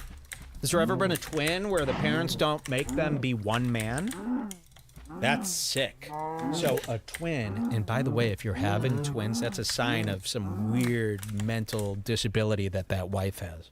And she got the buck tooth to print. You should see his wife. I won't show you pictures since she's so private. But his wife's head must be this fucking long. It looks like Mask. Remember Mask from Cher? And she's got these nasty, stained, gnarly teeth. I fucking hate his wife. No wonder he hates her. Listen, if you're not attracted to your wife, you're going to end up hating her. I wish people could just be honest. Crowder started dating this woman. It's too much work. Find somebody else. And she's so ugly. That's why it's not working. Because she's so ugly. I can't believe Crowder is going to be out on the dating scene now. You know, that's a tremendous thing to think about, too. Crowder out there dating, trying to pull chicks. He's claimed he's only had sex with one woman, his wife. He was abstinent, Jules. I know. Crowder never had sex before meeting his wife. Imagine that. And thinking that that's cool. Never had sex with women. Yes. That means you're gay. If you haven't had sex by the time you're 16, you're gay. Or ugly. It's okay to be ugly. That doesn't mean you're gay. You're either gay or ugly. Crowder was hot. Crowder was hot. And he never had sex till he got married. Star, you know, Arthur. I mean, you might just be saying that if you considered. What's the point of having all these muscles if you're not grabbing and hurting and throwing? And his wife probably sucked at sex. Who sucked at sex? I can tell who sucks. I hate people that suck at sex. So, so that's why they're divorced. They've got these 2 terrible twins. He's working 80 hours a day. You know, when do they even see each other? You know, and no wonder he's so nasty to her. No wonder it's got to be such a trad situation because there's no other situation to be involved. If she's not just the home, the assistant of the home and the maid of the home and all this crap, then what good is she? She's not hot. She just had 2 twins. You see her? She's enormous. So there's no point of her. And by the way, don't have twains. You know, if your wife is already ugly, what do you think she's going to look like after a couple twins? Absolutely disgusting. She's going to be wearing a bikini bottom up to here to cover the giant gross scar. Lauren. From Lauren and Ari. Anyone know what that is? Give you $7. All right, check this out. And to resolve it privately with the appropriate attorneys, and what have you, legal jargon. Now, in all of this, one thing I want to be really clear about is certain. True north here is that my children are blameless. My children are blameless. Oh, the 1-year-olds are blameless for the divorce? Why would he say this? Have we cracked the code on why he keeps saying, my children are not the reason we're getting divorced. They are blameless. Has anyone figured that out? Jules, have you heard anything about this? Any rumors? Anyone in the chat know why he would say this? Is certain. True north here is that my children are blameless. He wants them Did to he know, think I guess, that people in the trad community were going to go after him for letting his marriage dissolve so soon after having the kids, and that was like a Oh, does he mean like having the kids is not the reason? Like it's not. Maybe. I mean, that's just a guess. Yeah, of course. Well, I'm blaming the kids. And they're both getting time capsule. I got 2 new time capsules on the vault here, going to each of his kids. Those Siamese twins. I hope they're connected at the heart and they share one vagina. Like I saw these conjoined twins the other day. Yes. 2 heads, 2 half torsos, 1 vagina, 1 boyfriend. Kill them all, please. How is that legal for one guy to fuck a 2-headed conjoined? And how is that even a thing? You know, the fact that there's literally, and it's always girls. It's always these nasty, ugly girls where it's a conjoined. Is there any conjoined men? Twin. 2 penises. Imagine that dick to dick. two dicks coming out side by No, side? not like Would that. one dick be longer than the No, other? I Mitch? want them both hanging like Yeah, parallel. like touching bars, on yeah. the side. You could put zip ties around them to keep it together. You know, That actually kind of like a nice cabling. I So, get it. but yeah, most conjoined twins are these really hideous, scary stories to tell in the dark looking things where they're conjoined, they have one pussy, and they always have a boyfriend. And he's like, yes, we're sexually active. So what do you do with the other twin?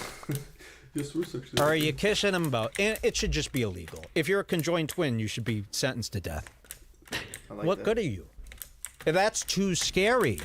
So I hope his twins are conjoined. All right, let's hear some more. Completely without fault, and so we decided to resolve these issues privately, as it's in their best interests, both emotionally and physically, to do so. Now, the other issue is, and this is something that I've kept private for likely far too long, many other people knew about this behind the scenes. Some, not all, but some of them in positions of power, influence, leverage, knew of this. They also knew that He's the safety. only cryptic and Machiavellian because he can be. That's what I mean. Every fucking thing with him is this cryptic shit where he's trying to give nonsense clues or throw you off the trail. Do not listen to a word this person says. Again, I don't know how he hasn't been ravaged by the city of Dallas and torn to pieces. Of my children included keeping it private. So if you're familiar with the idea of extortion, then you know the feeling well. Now, some of these threats were so thinly veiled that I'm frankly surprised you didn't all guess immediately.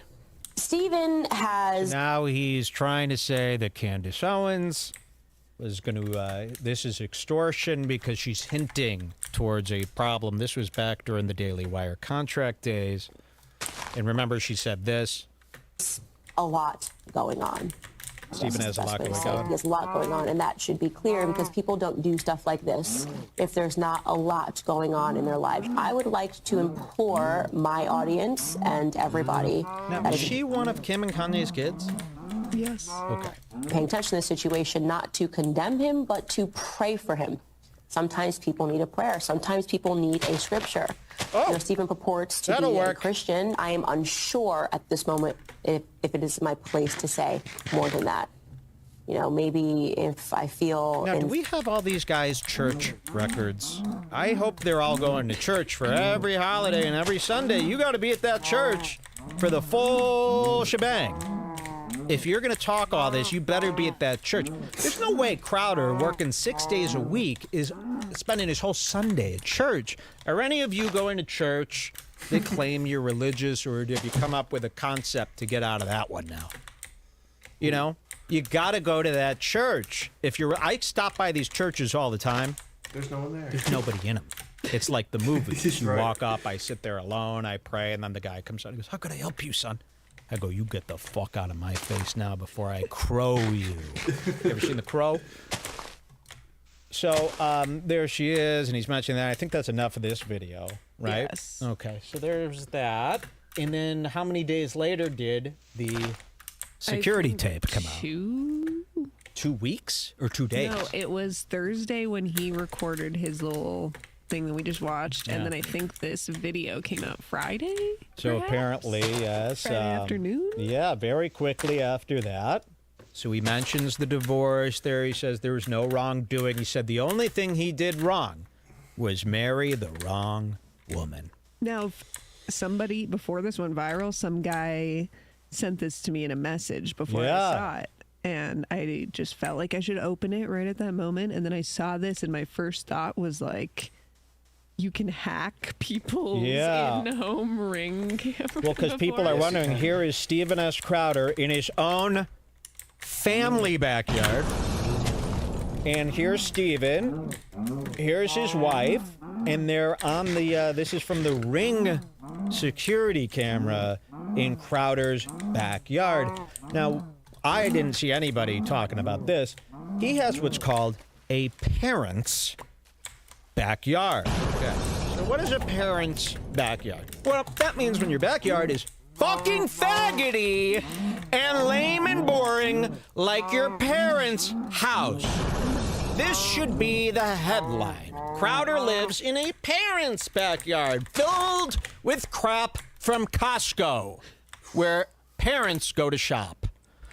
That was the most disturbing part. Yes, I see he does have a small in-ground pool, but this man supposedly makes millions and millions of dollars, and this is his sanctuary? His couch, get rid of the blue pillows, the couch can stay, and then he needs to change that table. Let's look around. Over there is what's making it parents. Let's look around. Okay, so you got the pool back here, which he should be using. You know, nobody uses their pool. I'm in my pool every day. Nobody uses their pools. They all get these pools, they use them for 2 weeks, and then they don't want to use their pools. You have to force yourself. And you know why you're not using your pool? Because it's too parentsy. Okay, you haven't made it nice. Although these look like nice chairs. You should be out there by the pool. His lawn, at least past that little path there, looks pretty nice. He's got a parent's fan. This is probably confusing a lot of people with all this. Now, he does have this grill is not good enough for a millionaire. This is not a good enough one, and it's right by He only needs that size because he only cooks one steak for himself. And Yeah. everybody else makes their own food. How is I never understand how millionaires don't have the best stuff. Like, it's like Joe Rogan. It's like Joe Rogan's studio. Shouldn't there be the coolest studio in the world for the richest podcasters? If you Shouldn't have it be? $1 million, I need you to have an outdoor kitchen with a grill Yes. in it. You don't just have the grill and then use Exactly. your indoor kitchen. How The do you whole not have an outdoor kitchen? of a grill is so that you can have the mess be outside and your kitchen Yeah. remains clean. I mean, all this stuff is just, straight off the rack from some, what do they call that? Pottery Barn garbage. I mean, this is all junk. I mean, this table might have been bought at the grocery store. Here, this is a grocery store. They put this out in the spring, $79, kiddo. You get the whole set.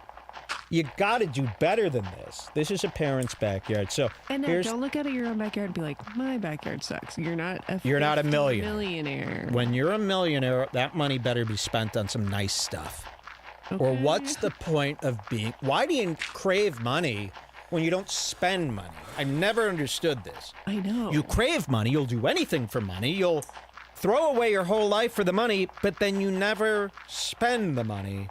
So you just like that number in the bank account. I think they get tricked into this game where they just need to see that number go up. But what good is the number if you don't have all the cool stuff? I got cooler stuff than Crowder everywhere. I shouldn't have cooler stuff than Crowder. I got about 4,000 listeners. That's it. Okay, so, and there's his dog, which, they're going to argue here. This is an argument caught on camera about their dog. Nobody's covering this. Why does this dog need medicine? My dog is 18 years old. The only medicine he's had are kratom that he finds on the floor or Aleve. Okay? Why does everybody thinks their dog needs medicine? Why? Your dog's fine. I think what happens is these people, every time their dog gags. By the way, your dog is gagging because he's licking his fucking cock all day and it's covered in hair. But people go, oh, the dog's coughing. Let's take him to the vet. And then the vet's like, your dog should probably take all this medicine. And then what? Your dog dies at 12? Meanwhile, my dog's 18. He's been to the vet twice. Never been on any sort of medication. I never gave him tick spray or any of this heartworm shit. Leave your dog alone. Does a squirrel need medicine? Have you ever ran into a squirrel and said, oh, what medicine are you on? No. So stop it. And this fight took place over this dog. Perfectly fine dog. What does he need? Everybody thinks they need to be on so much medicine. Crowder's on 800 pills. His wife's on 800 pills. Everybody's on so much medicine. Stop going to the doctor. You know why? Because they're going to give you medicine. That's how they make money. I don't know how you haven't figured this out. You're stopping Big Con. You can't even stop your own doctor. It's absurd. Nobody really knows what they're doing. Also, just get This is another thing I don't like. These party lights that he strung up here. That just doesn't look good. And he's got a parent's trellis. I don't like a trellis. Sorry. I don't like a trellis. Is that a trellis? My parents had a trellis growing up. Oh, did I hate that trellis. I would look at it every day and go, this is so adult. No one cool has a fucking trellis. Now, these could be off base, sure, these comments, but... It's Crowder. Okay, so this was posted on a Substack. Do you know what that is? That's where reporters go to make a few bucks. Because they can't be written up in Yahoo News anymore, so they got to start a Substack. I can't wait till that gets shut down. You know, another thing about Crowder's backyard is his plants are very weak. Look, what is this potted plant shit here? Look at this. No money tree, by the way. That's probably why he's not doing Don't make so. fun of his plants because I have a bunch of dead plants I have to throw away that I can't stop. Doesn't matter. Oh, you have or I have. Everything that's yours is owned by me. I'm planning a whole cactus area, okay, that's going to replace the dead plants. You're going to love it. So I'll tell you this right now. If I had a ring tape that got leaked, I would shoot myself. That's what I was going to say before. Like, he's pretending like this is all fine. Did he know that this was going to happen? Because wouldn't this be the worst thing that could almost ever happen to you? As far as leaks? That's what I mean. If this isn't the worst thing that's ever happened to you, let's play the tape for the people who haven't seen it. It might be a funny tape. And, of course... So, people are asking how they got it. I guess the wife gave it to somebody. I can't even believe... You know, that's the other thing about it. It's like, how does she know how to get a copy of the Ring tape? Like, if I said, Jules, grab me a copy of some footage from the Ring camera. Good luck! You're better off, drawing, from CGI, making new footage. Maybe wives just all pretend they don't know how to understand technology. If I asked Jules to get me footage from the security camera, I mean, able to get it if I really needed it. Okay. We'll find out. All right, so here it is, and Crowder again being filmed in his own home. There is nothing. I don't know how this. Because we'll show you what Crowder's been like since this tape came out. I was hoping that you would see more of the pain in him, and maybe you will, but this is a betrayal unlike any other. I'm not saying that Crowder doesn't deserve it. He deserves for every camera in the house to be leaked. I want a whole... I think there should be a new app called Crowder's Ring, and it's just new content from Crowder's cameras every day. I love it, but the betrayal...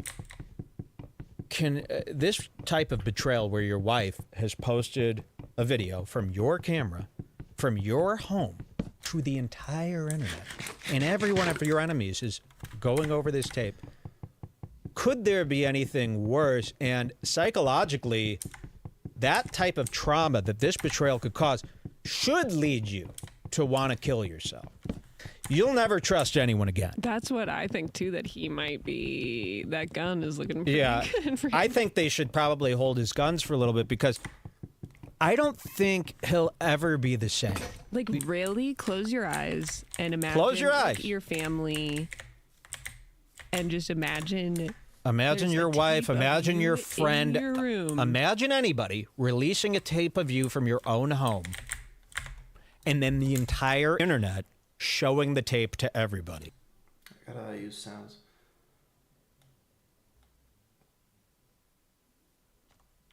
Oh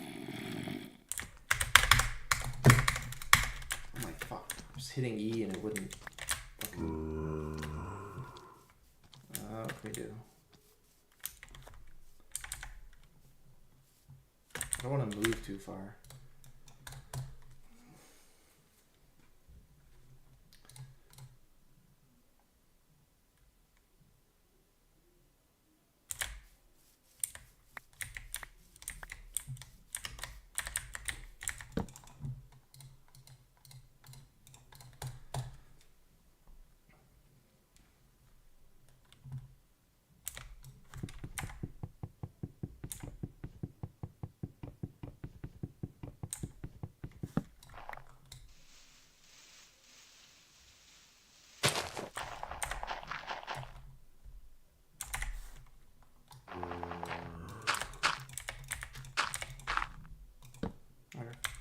I'll have to do.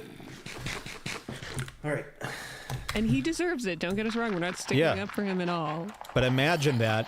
And so he's got to be this, like... It's already so... Crowder already... In my book, this is good enough. This is worse punishment than anything else that could happen. He'll never be the same. All right, let's take a look at the tape. And there's that wife that I'm talking about. She is not good looking. She is not good. Is this like a Titleist visor that she's wearing? Is that what that is? I think so. A Titleist golf visor. Seems like visors are big this summer. She's wearing, and she's bigger than Crowder too. All right, let's watch the tape. Yes, she is. Okay, is it going to let me expand? Yes, it will. I drew a boundary. I drew a boundary. What? No. What the hell is this? Okay. I drew a boundary, and you could all see the words. And I hope everybody's seen this tape. I just want to run through it quickly. I drew a boundary. I drew a boundary. No, you just did it. I drew a boundary of abusive and cruel. You were not taking the car. Because if you refuse to do wifely things, then I will go pick up the groceries. There's no groceries. I do have Steaks, wood pellets, my grill. I know it's an unreasonable request, but I'll go do it. How about you first? Hillary, how do you respect me? Yes, other than that, you see love. No, other than that, no, you're not taking love. You're not taking the car. You are not. Then I will ask them to pick me up. Would you like me to ask? So there's a lot of discussion out there about the one car situation. You're not taking the car. Yes. You know, this is another weird one for a millionaire. Like, why don't you have 12 cars? What's the point of being a millionaire if you only have one car? And what kind of car is it? I want to know what this one car is. Now, why doesn't she have a car? I was giving him the benefit of the doubt. I'm going, she has a car. It's in the shop. And he's saying you're not taking the car. But a lot of people are verifying, saying, no, they have one car. So is this, again, it doesn't even hold, like, I understand this. Oh, he's so crazy that he won't let her have a car because he's so controlling. He doesn't want her going anywhere, right? But why doesn't he have multiple cars? And what is the one car? Why don't you just control her with your fists, and then you can. Why don't you just not let her get her driver's license like I did to Jules? All you got to do is give your wife so many infractions that she can't get a license anymore. I'll when Jules got her license, I would just, the second she'd leave the house, I'd call the police and say she's drink. I'd put all these open containers in the back. I got her arrested on a DUI. So many infractions. She lost her license. That's how you do it. Oh, baby, I'm so sorry you lost your license. I talked to a lawyer. He said there's nothing we could do. You drive with me now. That's how you do it. But it's very weird that he even doesn't have a fleet of cars. I don't understand. What is the point of living? I don't need a car because me and Mike are together like 24/7. We're only apart when we go to the bathroom. Yeah. But why doesn't he want her going out and doing chores and stuff during the day? Doesn't he work every day without her? Like, are they separated? What does she do? I don't know. It's one of the great mysteries. Has anyone figured that one out? Have we gotten any answers on that? That's pretty much the only answer I want from this whole video is, what's with the one car and what is the one car? I'm imagining like a Honda Accord. I'm imagining... no, it's got to be like a Nissan... mid-size, like a mom SUV. Yeah. It's maybe a Lexus RX. No, it's Nissan Murano. How ugly would that be? I mean, that's the kind of car they probably have. I mean, look at this table. We already looked at this table and chairs. That's Costco. But this one is Safeway. Okay, you get that. You pick up some charcoal and you go, I'll get this table. Crowder and his dad and Gerald sit at that main table, and then Callan has to sit at the kids. Callan has to sit at the kids' iron table. Okay, let's... you want to know something? Someone just mentioned something in the chat. I was thinking, why use Instacart, baby? No, getting groceries ain't a thing anymore. Well, I don't know. It almost seems... This is what I think happened. It seems like they were having a fight earlier in the day, or they've been fighting all day or all week, and she wants the car. She doesn't have anything to do. She wants the car to escape. Him, yes. She's going, I'm going out. I'm taking the car.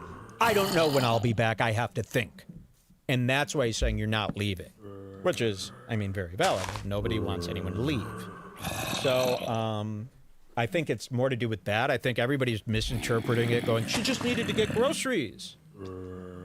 Now he's going to talk about his pellets, his grill.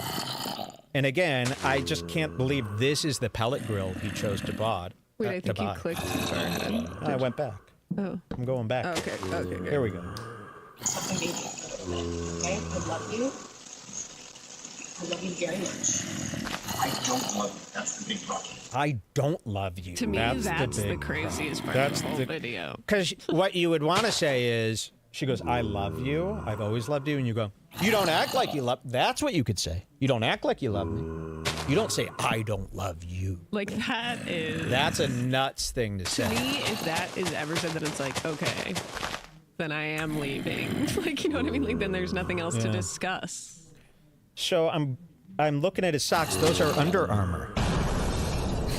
Right? He's analyzing the socks, bro. Under Armour socks? Is that what we got here? Looks very like cool. Very cool. Are those some navy shorts? Very nice pillows. Now, I know it is so Are those from overdone World and Market? hacked to say that Crowder is gay. Yeah. But, Yeah. like, he is gay. That's the thing. Well, you know, I have this theory. And everyone knows I have this theory where we've got out there currently, there are about 25% more gay people out there, and they just refuse to be gay. It's not for everybody. So, for example, I always say this: anyone you think is gay is gay. Nick Jonas. Who's another one? Tony Hinchcliffe. These sorts of people, they are all gay. They're never going to want to be. It's not even about admitting they're afraid to admit. They're turning their back to this whole gay thing, and they're going to do that. They've decided it's not for them. They don't like the lifestyle. They don't want to be gay. They don't want to. It's just a horrendous idea to them. So there are tons of gay people out there who just refuse to be gay. They're never going to do it. It's not about, oh, you should just tell the truth, because they haven't even told the truth to themselves. You know, from the minute they discovered they were gay as a kid, again, they slammed the door on that and they said, I am not gay. Nope. And now they're forcing themselves through a life That's an interesting that's theory. never going to work. It's causing a lot of problems. That's weird. So, again, anybody that you suspect is gay is gay. That's how that works. This video is the biggest tell ever. Like, the way that, first of all, that I don't love you. So say you're in, even imagine like the most abusive man, like a 50s house just a husband. And he's got his housewife, and she's not doing the chores, and he's like, get this, you're not making me dinner, you're not doing this. And then she's like, oh, I love it. You're still going to go, I love you. Yes. Stupid bitch. Get That's back the to-" weird part. And also, the other biggest tell is the wifely duties and like the tone that he speaks to her in is just like the way he acts on his show. Yeah, so this was So it's interesting. almost like This an was interesting. autistic If you gay saw guy. if you saw a tape of me, you know, like a hidden secret camera tape of me, it wouldn't be this me. Because I'm doing a performance here, you see? He, though, in this tape, is acting exactly like the Steven Crowder you see on the show.